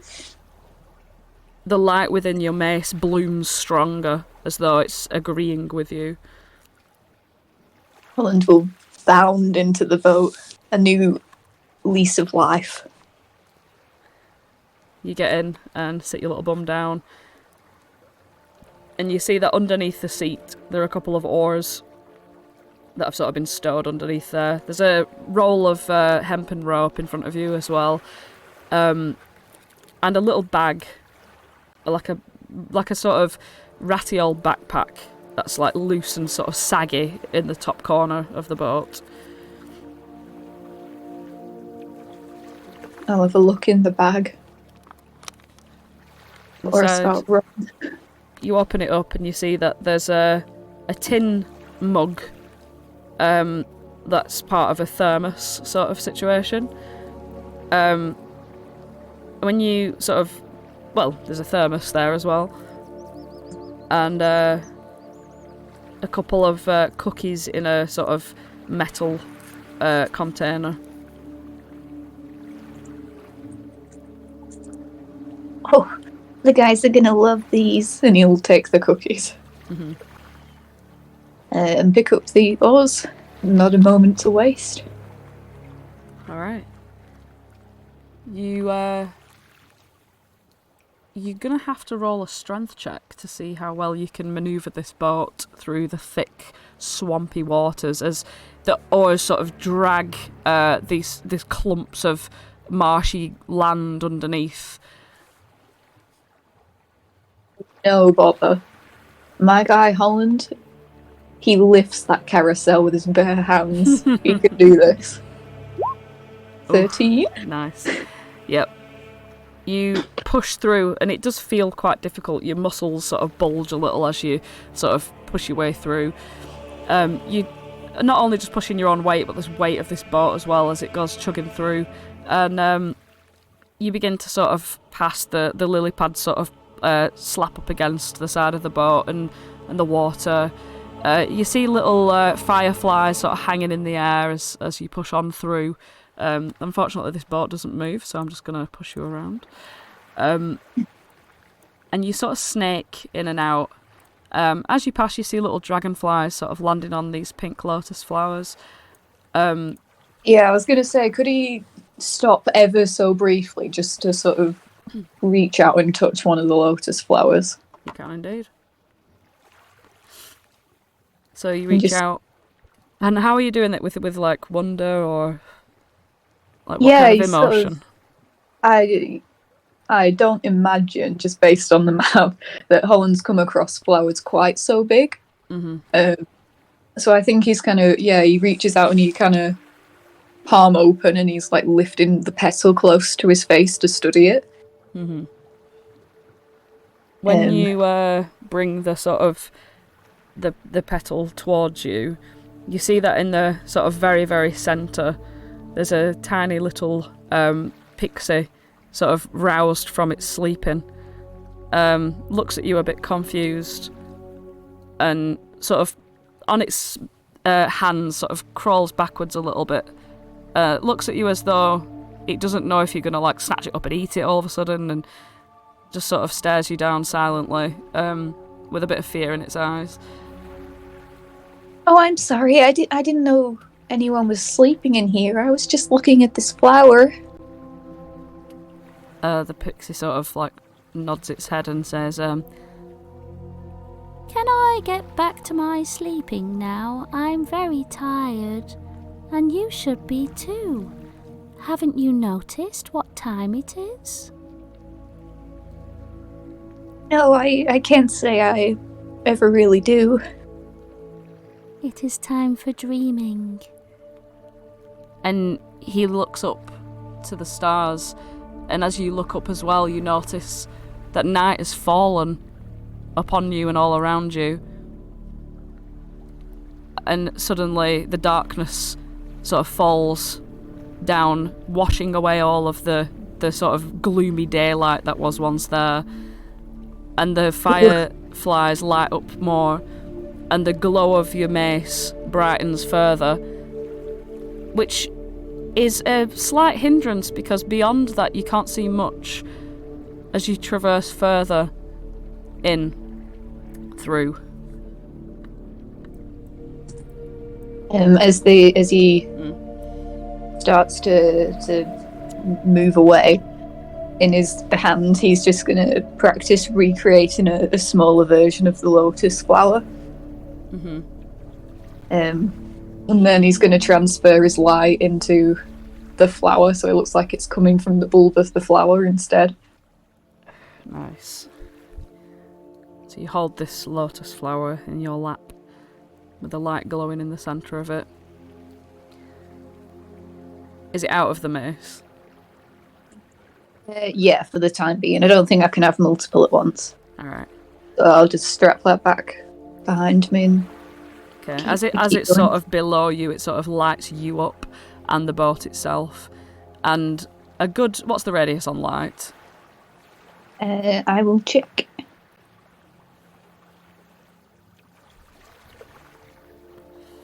Uh, 20-foot radius, and then dim light for another 20. Nice. So the main sort of luminous thing is the water, the fireflies swimming all around, and you follow the swampy sort of water, so it starts to pull inwards to create some funnel, like it becomes a river, framed by these absolutely glorious large oak trees that sort of bow up and around their leaves, sort of creating a canopy above your head where these fireflies sort of dot in and out of them. And as you're looking up and you're taking the boat through this river, you see directly above you sort of shimmering crescents of iridescent light floating towards you like little half moons, rainbow half moons. And as they get closer, you see that there's this marbleescent, opalescent texture to them, and you recognise them to be bubbles coming from yonder down the river. Oh wow, they're so pretty. Kinda. Is this you showing me the way, my lady, your highness? Looks down at his pendant. The pendant sort of like lazily drops onto your hand, as though it's a negative affirmation. Not in a way that it's like this is a negative thing, but just in a way that it's like, no, that's not me, and you can feel that. Huh. Well, then maybe it's something else trying to get my attention. Perhaps we should go check it out. As you carry on through, the bubbles become a bit more frequent, and they're flying up over your head, and one sort of touches your ear and pops, like the very tip top of your ear, and when it pops, it drops down like a tear, like sort of onto your cheek, as though it's your own tear.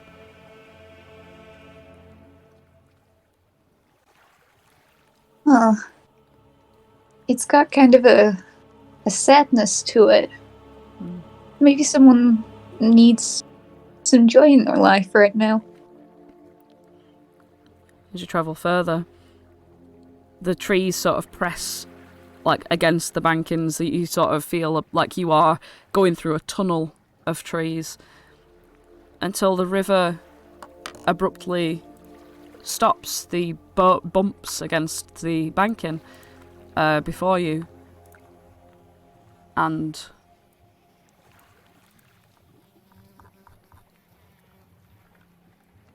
you find yourself at the edge of a luscious meadow, which should not be here. It's almost like it's a little haven, like a grove. It's almost like you feel as though the terrain has sort of merged into this pocket space, as though to hold something, to hug something. You see before you a great and glorious tree, and the bubbles flying from it, slowly, languid, and a person. Oops, that's not on the correct thing. I don't know why it's like that.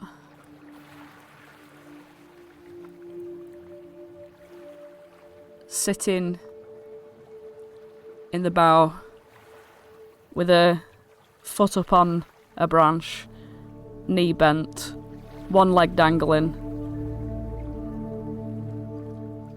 and the bubbles seem to be coming from her.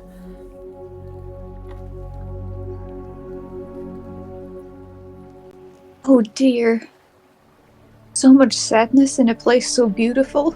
Oh, that simply won't do. And he puts the symbol back around his neck. Come on, we've got some work to do. He's going to start approaching. Glows even stronger.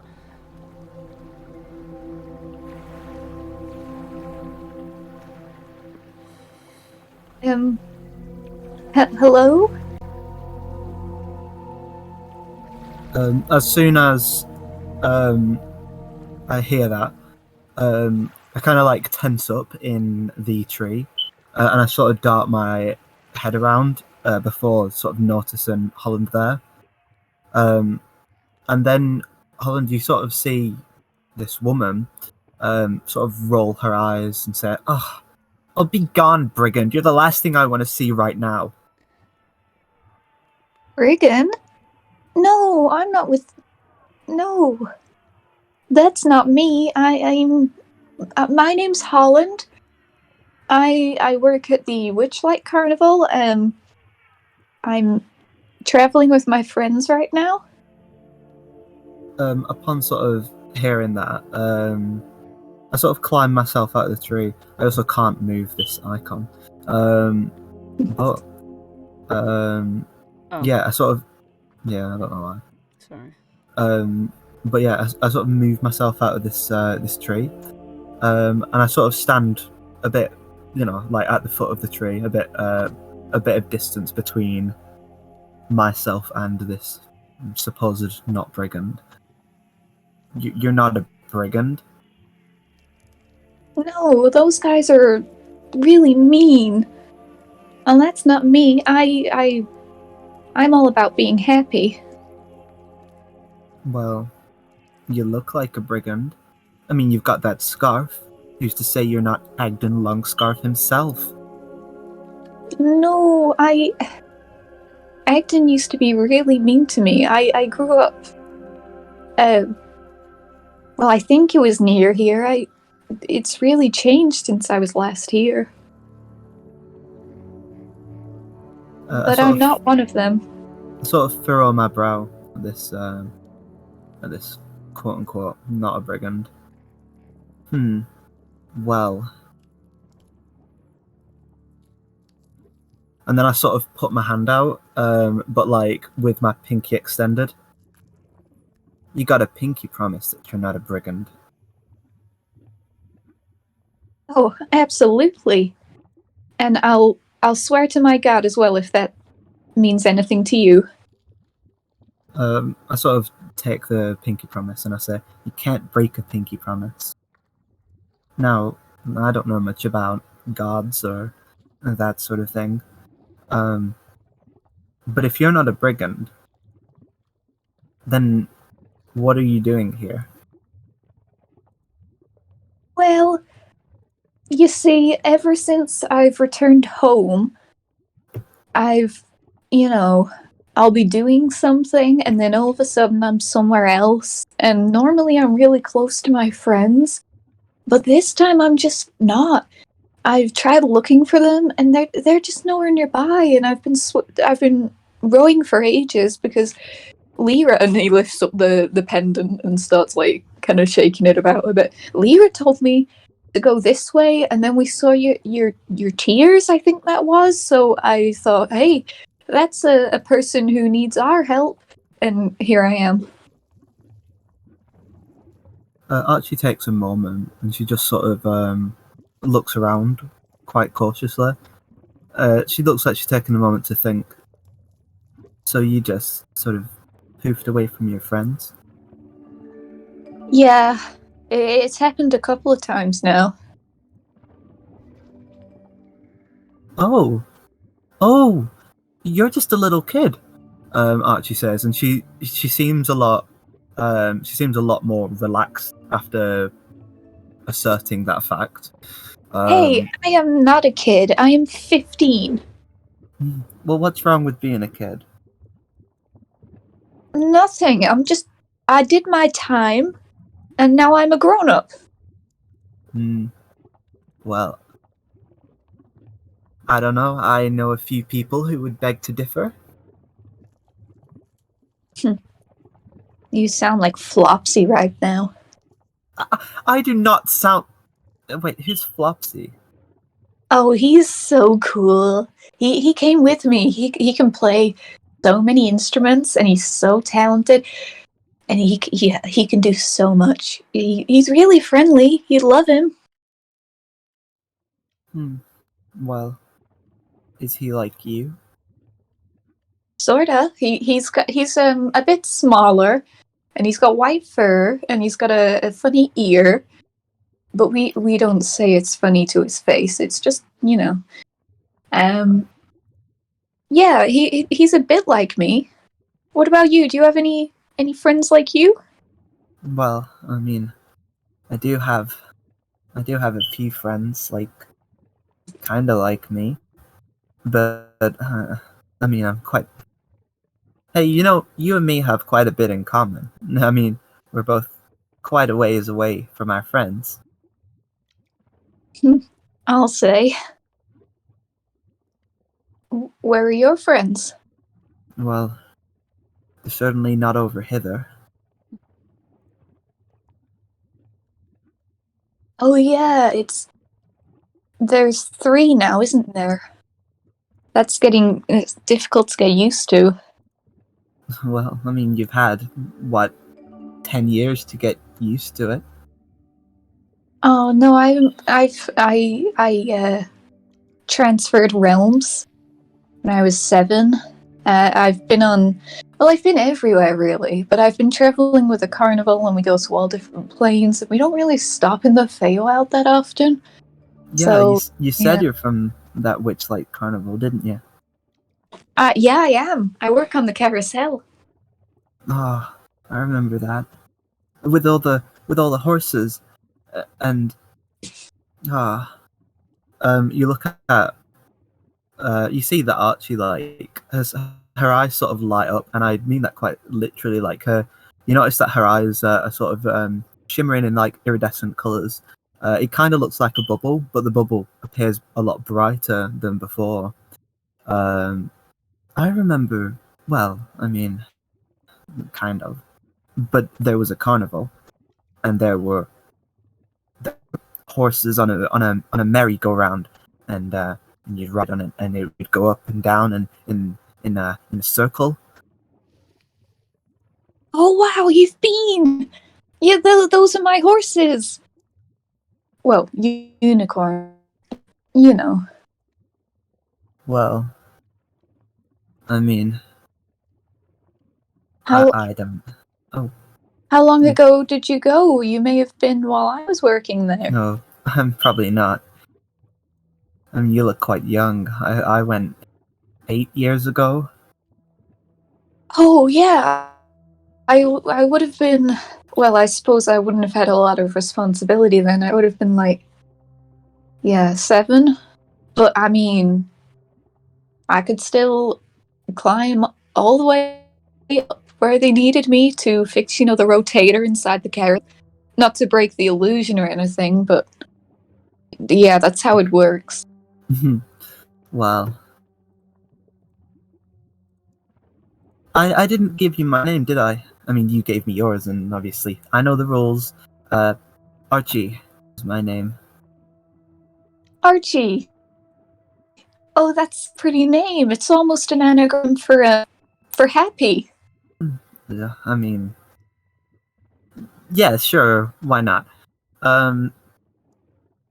Well, I mean, I don't want to pry, but I kind of couldn't help noticing that you were crying. Is there anything is upsetting you? oh, just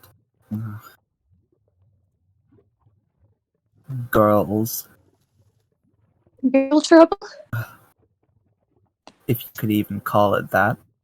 Uh, There is a girl, and she is a trouble maker. I heard Winston talking about this stuff once. Have you tried getting her some flowers? I mean, her hair's made of flowers. Ugh. If I gave her flowers, she'd probably think that I chopped some of her hair off, and then she'd go mad, and then she'd send me over hither. And I want to be over thither. Well, at least it's not over yon. She sounds very harsh. Maybe you want someone who's a bit kinder to you. Well, yeah. Well, I certainly don't want her. That's for sure. Well, you don't need her anyway. You've got me and everyone else when I eventually find them. Oh yeah, you're all lost too, aren't you? Yeah. Well, well, you know what I'm good at doing? What's that? Finding things. I mean, I've got these eyes, they're always looking around. You notice that, like, you probably noticed throughout the conversation, she hasn't really been maintaining eye contact. She's sort of been looking everywhere, a bit. It's not in kind of a skittish way, but in more of a she's keeping an eye open kind of way. Oh, so you can see them? Well, I have good eyes. I mean, I could probably track them down. Oh, would you? Oh, that would be the best thing ever. Could I give you a hug? Well, yeah, but what do you want? What do you want for it? Huh? No, you're helping me. I want to give you a hug to say thank you. Oh, that makes sense. And Archie puts her arms open. Oh, Holland, just leans over. 7 foot looking ass. Yeah, Archie, the big dog. Archie pulls you into quite a strong hug. You can tell that, like, she's got a bit of strength about her. Maybe not like Randy Savage kind of levels of strength, but strength. As you're holding, as you're sort of holding each other, you're sort of like hugging each other, and you don't really notice. And as you pull away, you see that the landscape has changed to that of a little bit more sort of warm and comfortable vibe. This positive, joyful, cozy autumnal feel to it has appeared all around you.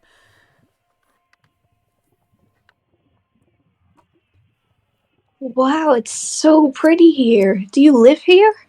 Well, I mean, I could live here if I wanted to, but I mean, no offense to this tree, but I've seen better trees. Like, You've seen better? well, yeah. I mean, there was this one tree. Well,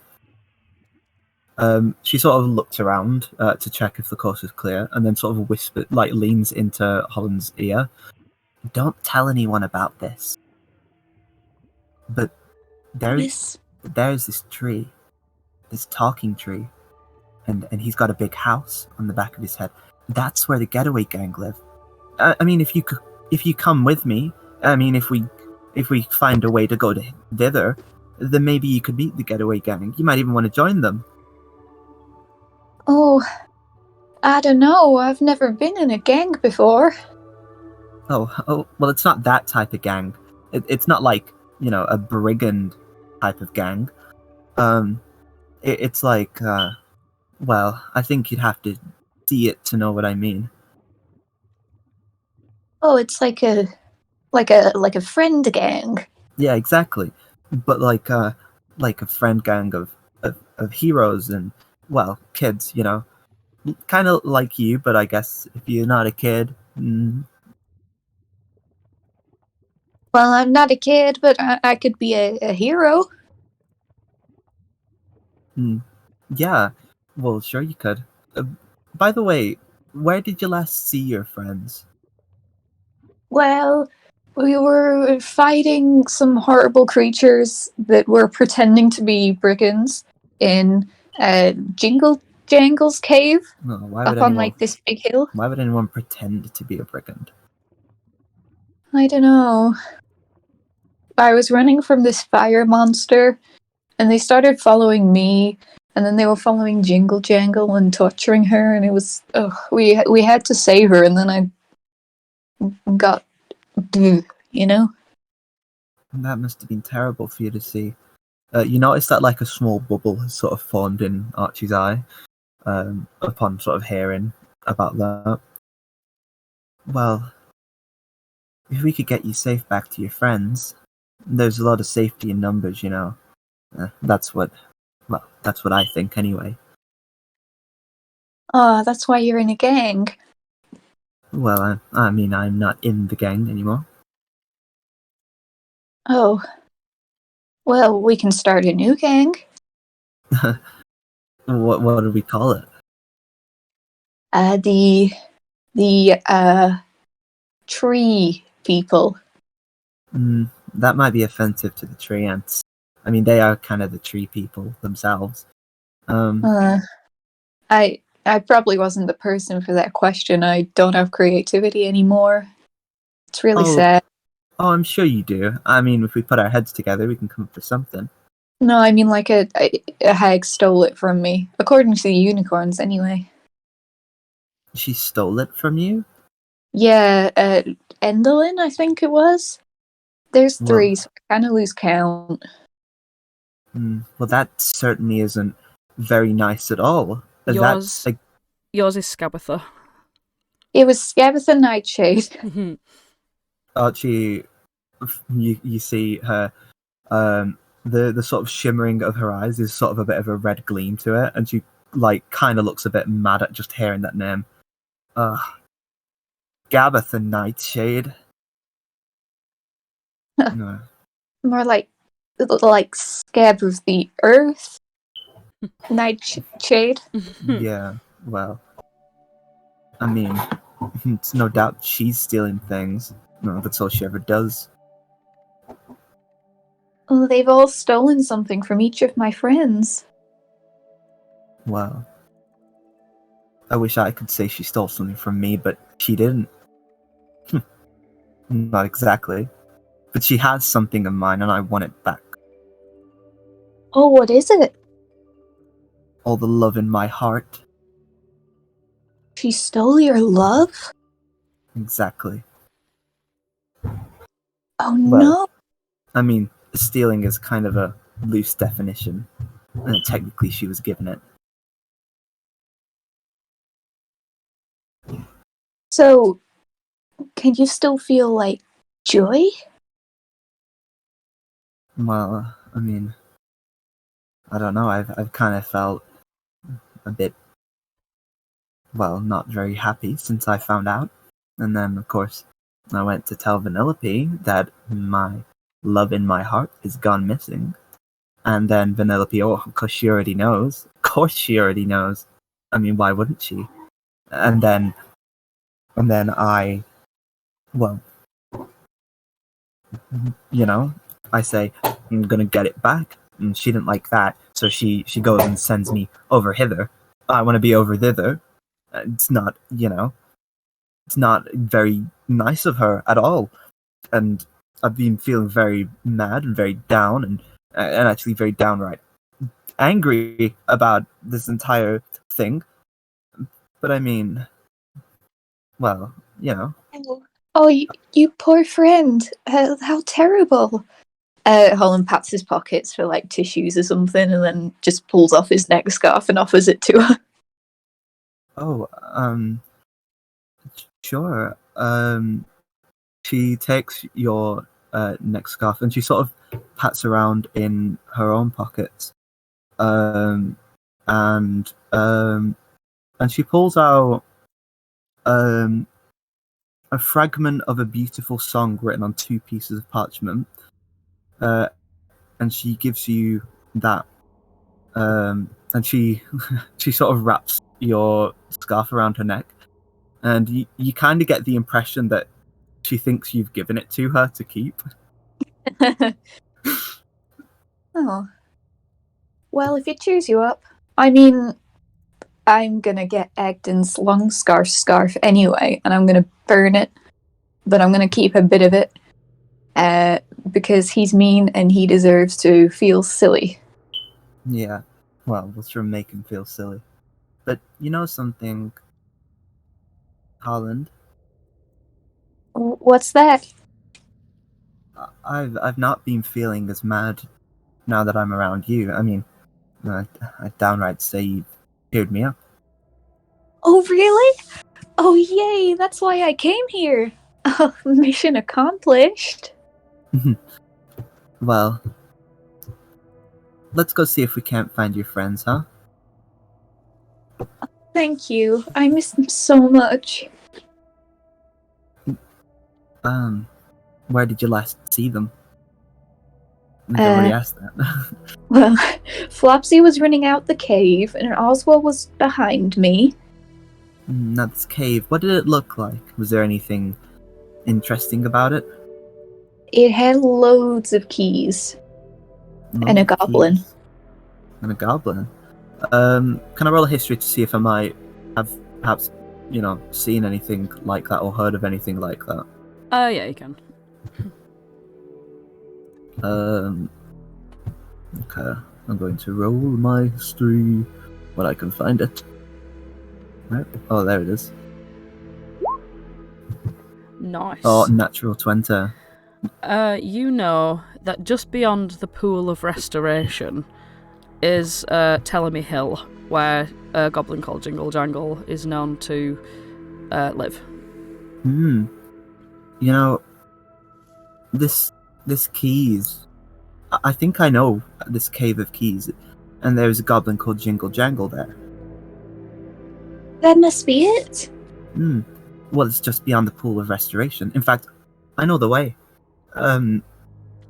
Well, shall we get going? And Archie puts her hand out for Holland to hold it. Oh, Holland takes it. Well, come on, Skipper, let's get going. Lead the way. Archie leads the way. Alright, which direction are you going in? The direction of the Pool of Restoration. Alright. So, you begin to travel south, and Holland, you notice that the river isn't there anymore.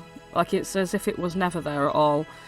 The boat isn't there, the little bag isn't there, the oars aren't there, the river gone. And the trees all seem to, instead of them being like lining this river, instead seem to be just a bit more spread out. The fog rolls through the swamp as this area, this sanctuary, seems to just turn darker and a bit more gloomy. And you're walking through the cold night, the ghostly fog sort of pressing against you as you move. Did the tin of cookies disappear as well? You have them, don't you? Yeah, I kept them on me. I was just wondering if they had gone. No. You still have them. What's Holland's reaction to seeing this? I think you look a bit bewildered and like sort of look around, crane his neck as if he's looking for something that's not there, and then turn to Archie and be like, are we walking away from the swamp river? Well, I think we're walking back in the direction you came from. Why, is everything alright? I mean, my direction's all askew, but I could have sworn I was I was stranded on an island. I had to get in a boat to come here. Oh, did I really cry that much? Oh, well, don't you tell anyone. Was that you? I mean, it might have been. I mean, who's to say? Lucky there's a boat there, then. You press on through the swamp, and the ground sort of becomes a bit more like cliffy, and like you have to sort of like help each other down. Every time you like sort of get down off the edge of something, you sort of land in a bit of swamp water, and you find that you're sort of wading through the majority of it until you start to find an incline. You make your way up the incline, and you find yourselves standing on top of a cliff that overlooks this pool.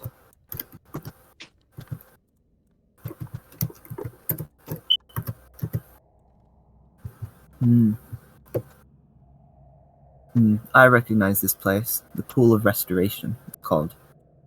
Probably because it restores things. I think it's restoring me just looking at it. So pretty. It sure is. It's a big circle. I do like a nice circle. Very green and blue. Not really my colors, but they definitely suit you. What are your colors? I didn't know if I mean, what are your colors? Well, he pulls out the symbol and sort of points out the red, orange, and yellow stars as he says, "Well, it's red, orange, and yellow." Archie kind of looks at her own outfit.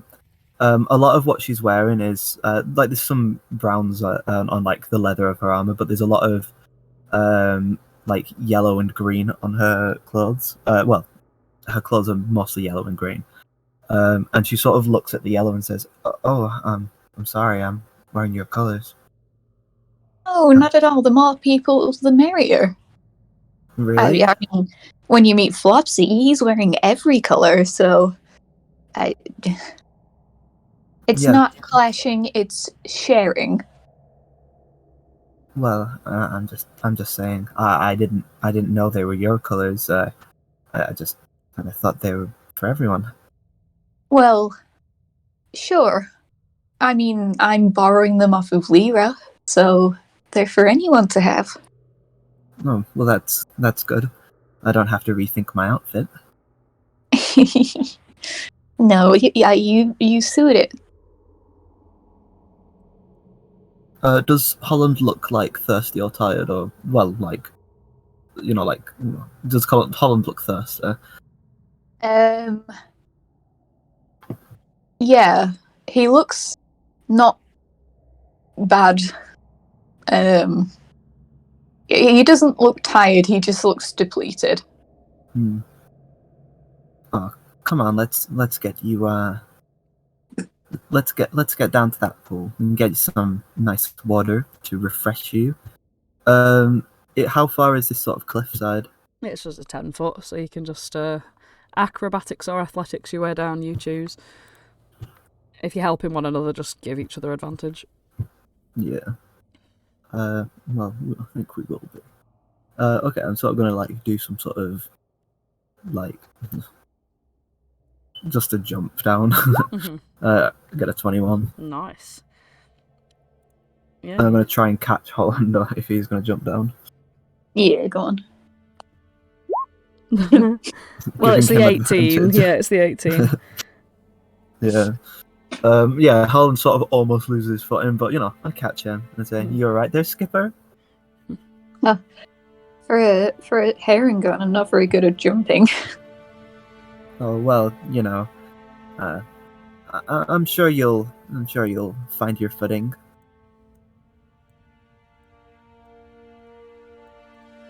Holland's gonna start like sort of balancing along the logs and stuff as he goes.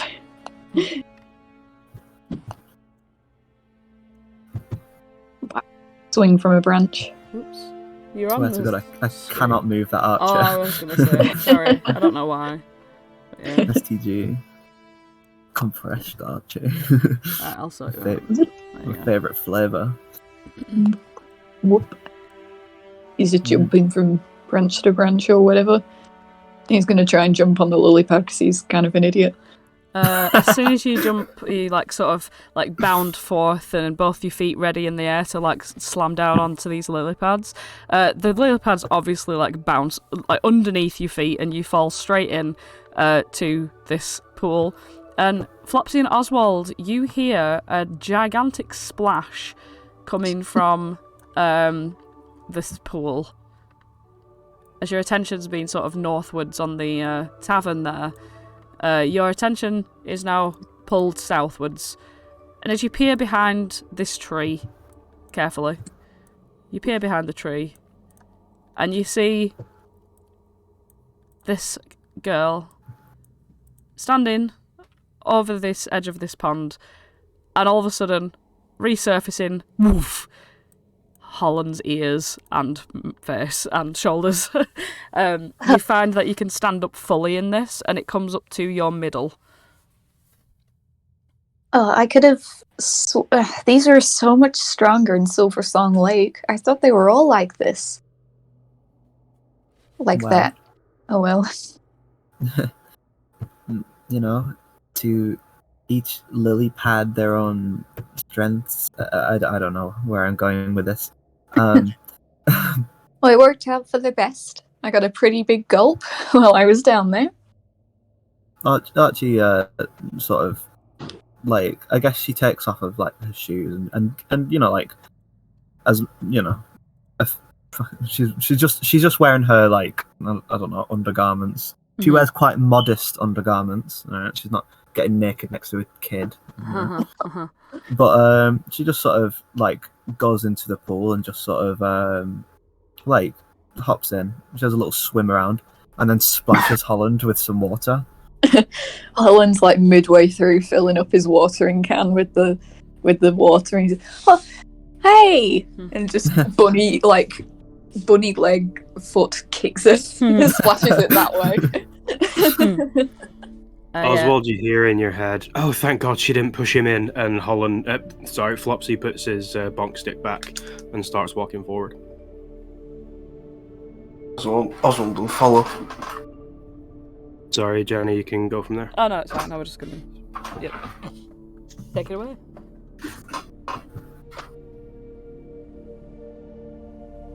They approach. Holland hears them approaching and turns to see who it is. Flopsy! Oswald! Immediately scrambles out, picks up both of them in a giant hug.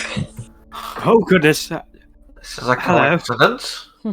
Oh, sorry, Oswald. I know you're not a big fan, but I was just so relieved to see you guys. I was so far away. I wasn't going to get home if it wasn't for Archie. I found her, and then she told me which way to go. Well, she showed me. That's why we're here. We're getting some water. Because Archie's the lake, meanwhile getting dressed behind a rock. because the lake disappeared that I was traveling up. I got in a boat, and Lliira told me where to go to find Archie. And I saw Archie's tears because they were bubbles above me. Whoa! You said you wouldn't tell anyone about that. They were my tears. I just suddenly Archie started sort of crying wipes bubbles. her brow as in like, phew. They were my tears. I was just so sad about missing you guys. And sometimes things be different. And so Archie has my scarf now, which is something I am accepting. And I'm just glad to see you guys. Are you both okay? Yes. So you weren't kidnapped? No! I was just suddenly somewhere else. Oswald leans in and whispers, She isn't kidnapping you, is she? I can hear you, I'm stood right here. No, she was bringing me to find you guys. She knows, the area.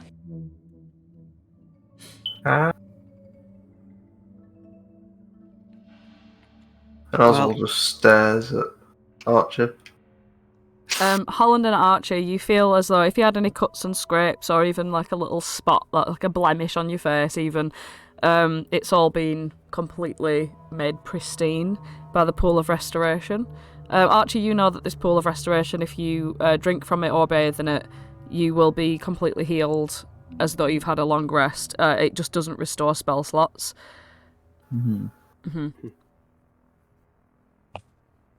Well, I for one would like to say thank you very much. And Flopsy goes up and awkwardly lifts his hand up for a handshake, puts it down, and then just hugs Archie. I hate the idea of Holland. Archie leans in on his really own. close to Flopsy and starts sort of examining him. Yes. Hello, I'm Flopsy. And you are? She's just looking closely. And Holland, you said you were from the Witchlight Carnival? Yeah, Flopsy runs the cupcake machine. No, stall, that's the word. He runs the cupcake stall. Right next to my carousel. Archie's jaw drops and she takes a few steps back.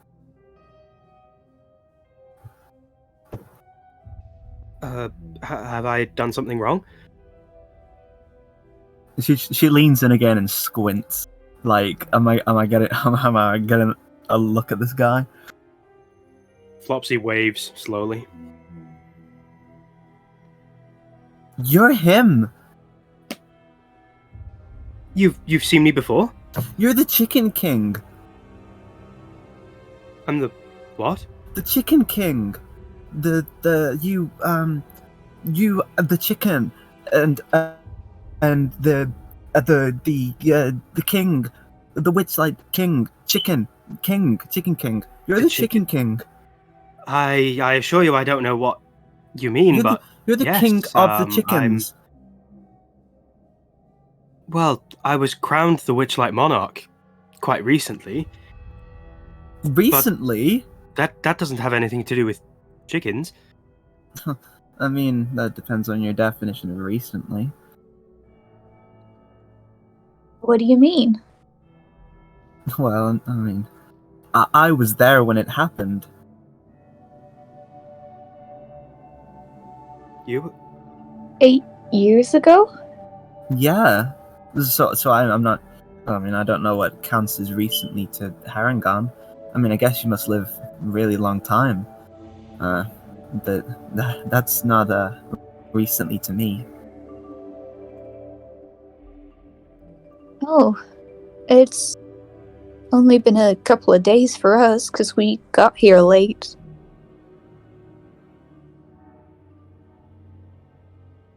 Flopsy pulls out his watch and looks at it. This seems to be going at the same speed here. Maybe when we came here, something strange happened with when we came here? But Holland frowns. He's just kind of like, well, time's stupid anyway. We don't need to think about these things. What's important is that Flopsy won, and we're all very proud of him. oh, I don't know if that's the important thing, but yes, it kind of is. Thank you. Archie sort of walks forward and sort of walks around Oswald and steps in front of Flopsy. And she just looks at Flopsy, like she sort of got this look of bewilderment.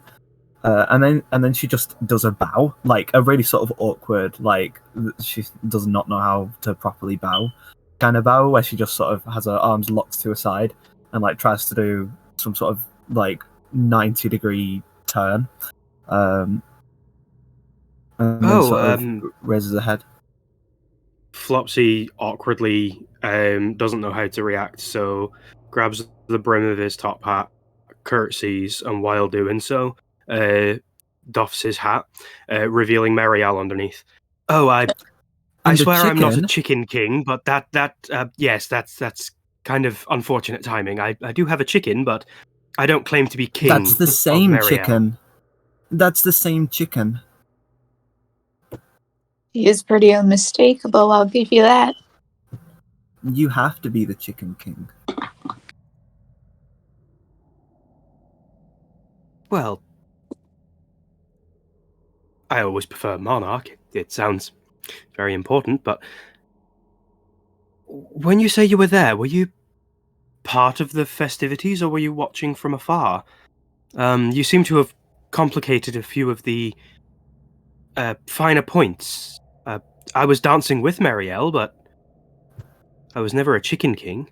I was there in the front row. I saw it. Oh, you were the other tall person stood with the children. I see. What? No, I was a kid.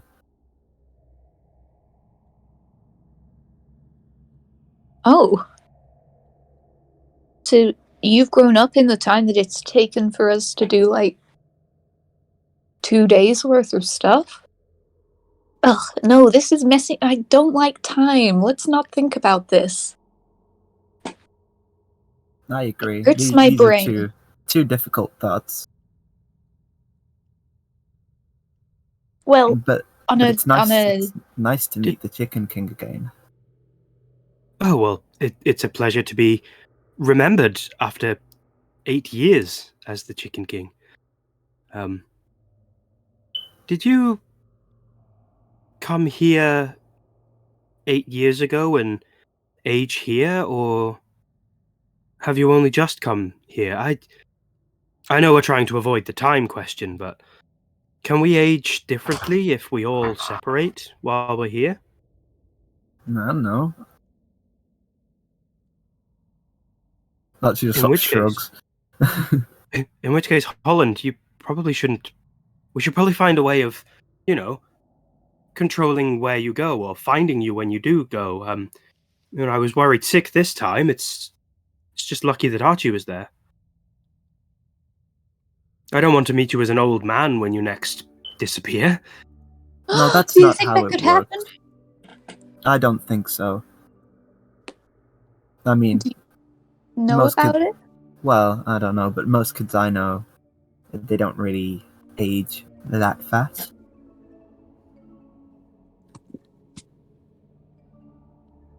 Well, that's reassuring. I know I've been here before. Well, maybe not right here, but... And Holland, you grew up somewhere close to here, but quite honestly, things have changed so much, and if you know your way around, I think it might be good of you if you could help us out and show us, if you wouldn't mind.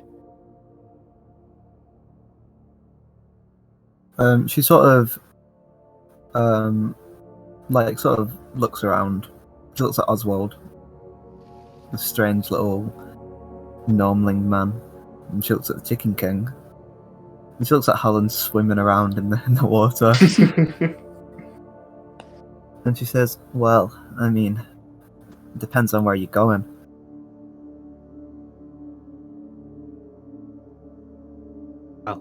Heal those, and he falls through another lily pad. To kill those hags, I think. Or to at least reason with them and get back our stolen things. You can't reason with a hag. But also, Holland, you're only young. Why are you so... I mean, killing's a big thing. Yeah, but they've stolen so much from so many people who are important to me. It's drastic action, but I don't know.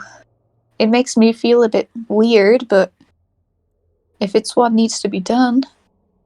Well, I mean, I do agree. It's very rude to steal from people. Maybe Scabatha. Maybe she deserves. But I mean, all of the hags. Just Scabatha, Endlin, and Tutherin. Sorry, I blanked on the other one. Bavlorna. Bavlorna. Well, maybe we shouldn't say her name, over hither. That's right. We'll just call her Tutherin for now. You gotta see, that was a good idea, Holland. You do have some. Just nothing creative. I can just pin words together that already exist, but I couldn't say a new one. Watch. Flopsy. Oh, well, that was close. Let me see if I can think of a new word.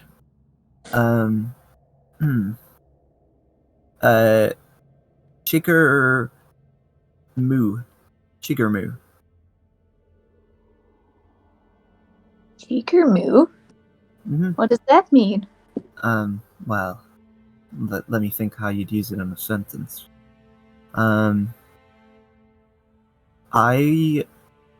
Okay, well, Chiggermoo is when it's a person, type of person, and when you're having a bad day, and you think everything's going wrong, suddenly a Chiggermoo comes along, and when you're having a terrible day, a Chiggermoo can help you to show you the way to be happy. I'm not good at rhyming. I like that. I'm gonna start using it now. Someone else invented it for me.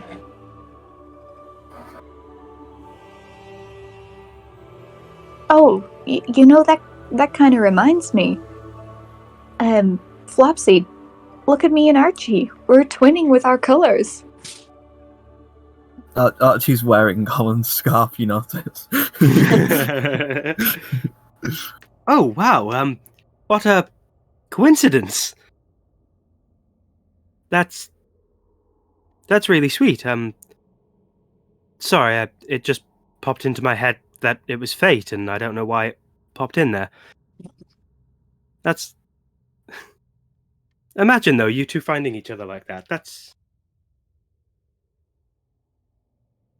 really good. I mean, I'm matching with Oswald. Flopsy looks down at his shirt full of every single colour and tries frantically to find the same shade that Oswald is wearing. I told you he wears every color. Oh, why try and limit yourself to one or two? Or three. Nothing so boring. Oh, no offense to everyone else here. Well, I mean, that wouldn't offend me. And Archie sort of leans into, at sort of eye level with Flopsy again, and she sort of, bats her eyes, sort of drawing attention to them. And you notice that, they've got a very sort of opalescent shine to them. like they are like it kind of looks like that sort of shimmer that you get when like it's been raining and the sun sort of shines a light on a puddle in that exact perfect way to sort of make a rainbow reflection sort of thing. And Wow. How did you get them to do that? Did they just do that naturally? well, I mean, it depends on to who. I mean, I know somebody who used to have eyes like these. Did they lose the shine in their eyes or something like that? Well, let's just say I traded something and I got something back. And these eyes, was it worth it? Who knows? Well, I'd say they're quite mesmerizing in some way. Yeah, It depends I mean, on what you traded, I guess, but I think they definitely seem worth it. I thought that too, but well, time changes things, you know?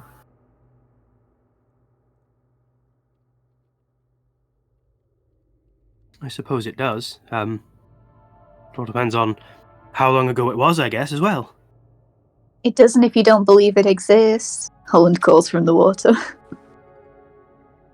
That is a good point.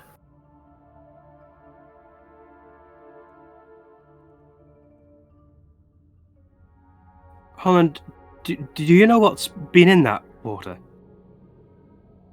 Did you just jump in without even knowing it was safe? I mean, you've been in it for a while and nothing bad has happened, so I assume you're fine. I avoided it personally. Well, it wasn't intentional. It's just, I thought all lily pads were like the ones on Silver Song Lake, and they lied to me.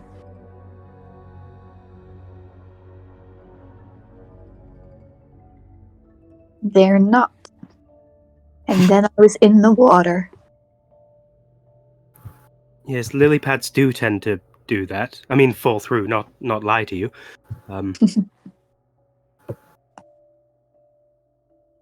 What? Well, I mean, it's just water, isn't it? Well, maybe it's a little bit more than water, but it's not water in a bad way. Fancy water. Real fancy water. Like what Mr. Light used to drink.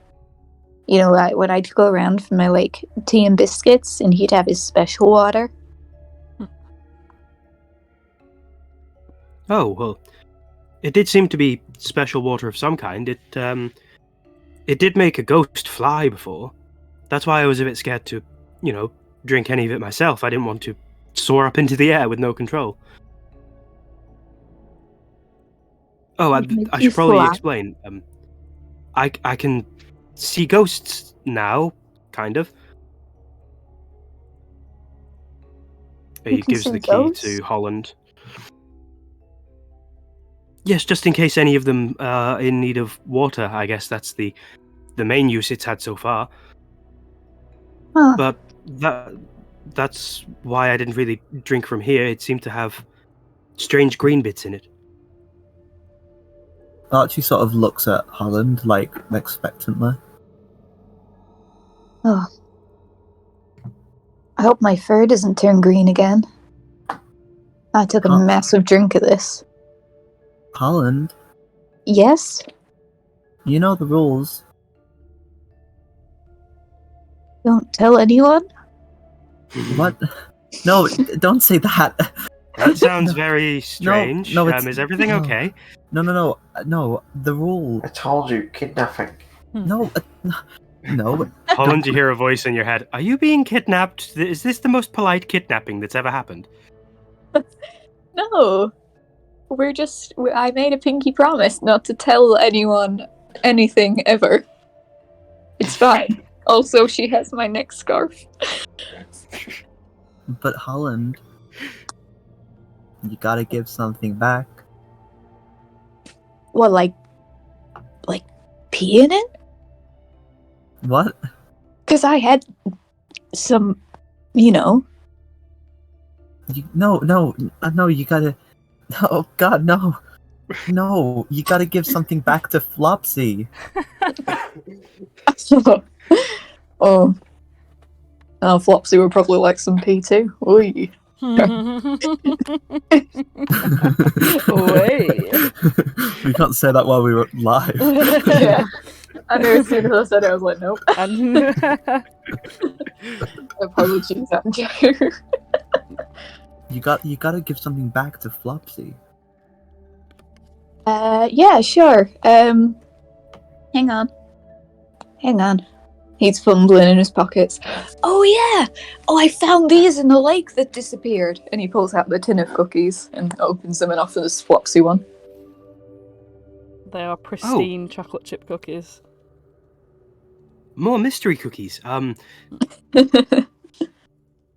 Oswald, those gardening books that you read, we didn't drink the water because we didn't know if it was safe, but does your gardening book say anything about safe or unsafe cookies in the wild? Let me have a check. Oh, Let's see, what page is it? They don't put a content in these things. You flip to a page on mould and discover if food has mould on it, best not eat it. But these cookies don't have mould on.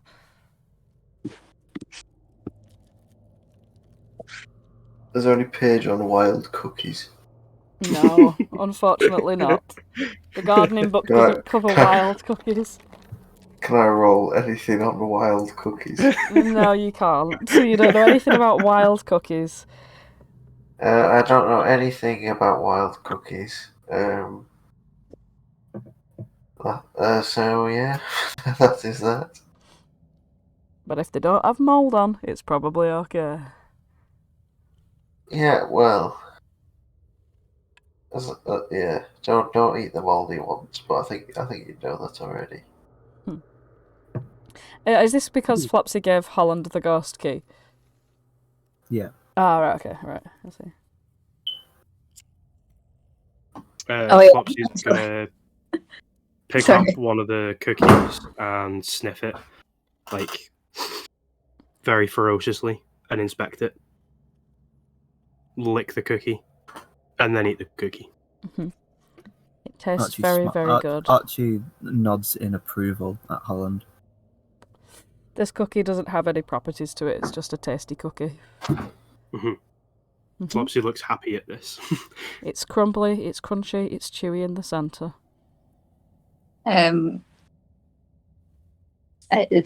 Holland offers Oswald and Archie one.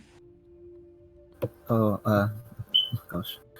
Now Archie fumbles to see if she has anything to give. You could give me my neck scarf back. My neck's getting kind of cold without it. Oh, I mean, to be honest, my neck was getting kind of warm. Yeah, deal. And you kept it nice and dry for me. I would have just got it wet through. Well, I mean, you might even get it wet right now. I mean, you're still in the water, but if that's the deal. And Archie takes this delicious cooker and gives you your next scarf. Archie then looks over at Oswald to see what Oswald's going to give Holland.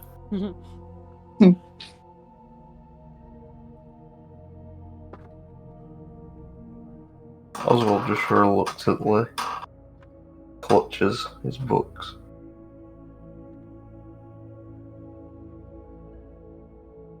Well, what are you going to give Holland? I don't really like parting with my things. Yeah, but you know the rules. Yeah, Holland gives Oswald a wink as if to say, like, I'll give it back right after, don't worry. Okay. And Oswald gives Holland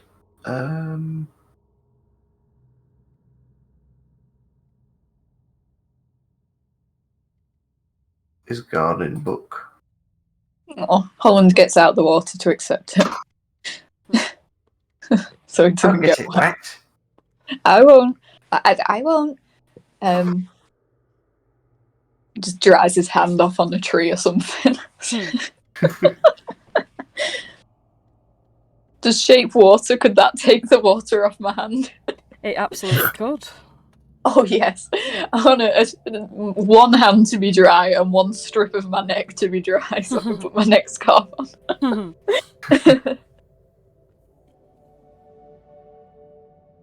Well, that's just lovely. So, now that we're all back together again, Archie was saying that she wants to go to thither at some point, but I think we're not quite done in hither. I mean, try getting to thither anyway. It's difficult. It's difficult. How come? Well, I mean, you need to know someone who knows the way. I mean, I don't know the way to thither. And I know, well, Holland, do you know that I know the way to most places? I do. See, What that's is how it hard like? it is. A maze? What's in between? Archie, you know that it's the fog. Well, it's the fog. I mean, you walk in the fog, you get all turned around, and you end up back in the same place you started. So we'd need to go underground. Okay. Well, I mean, if you're a good digger, but I don't know if that would work.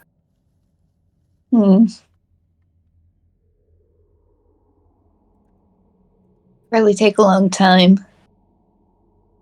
If only that hot air balloon was still working, eh?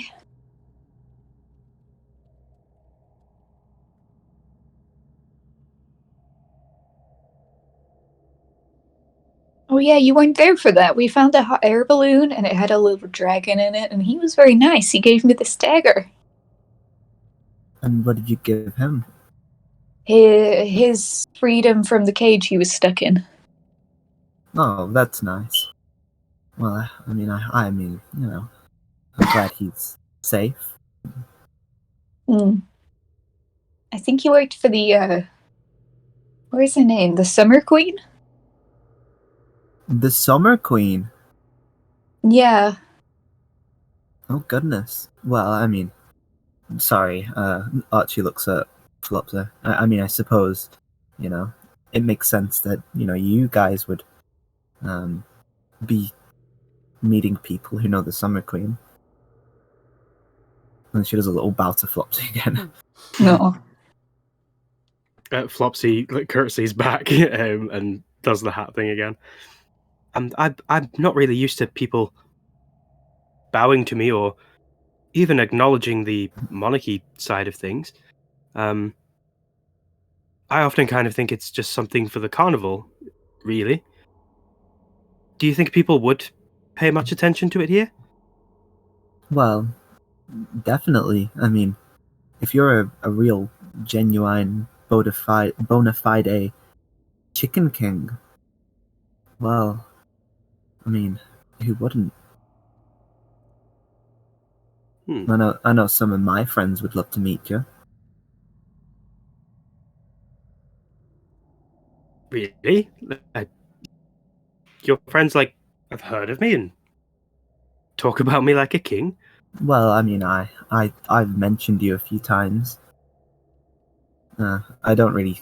I think they don't believe you exist.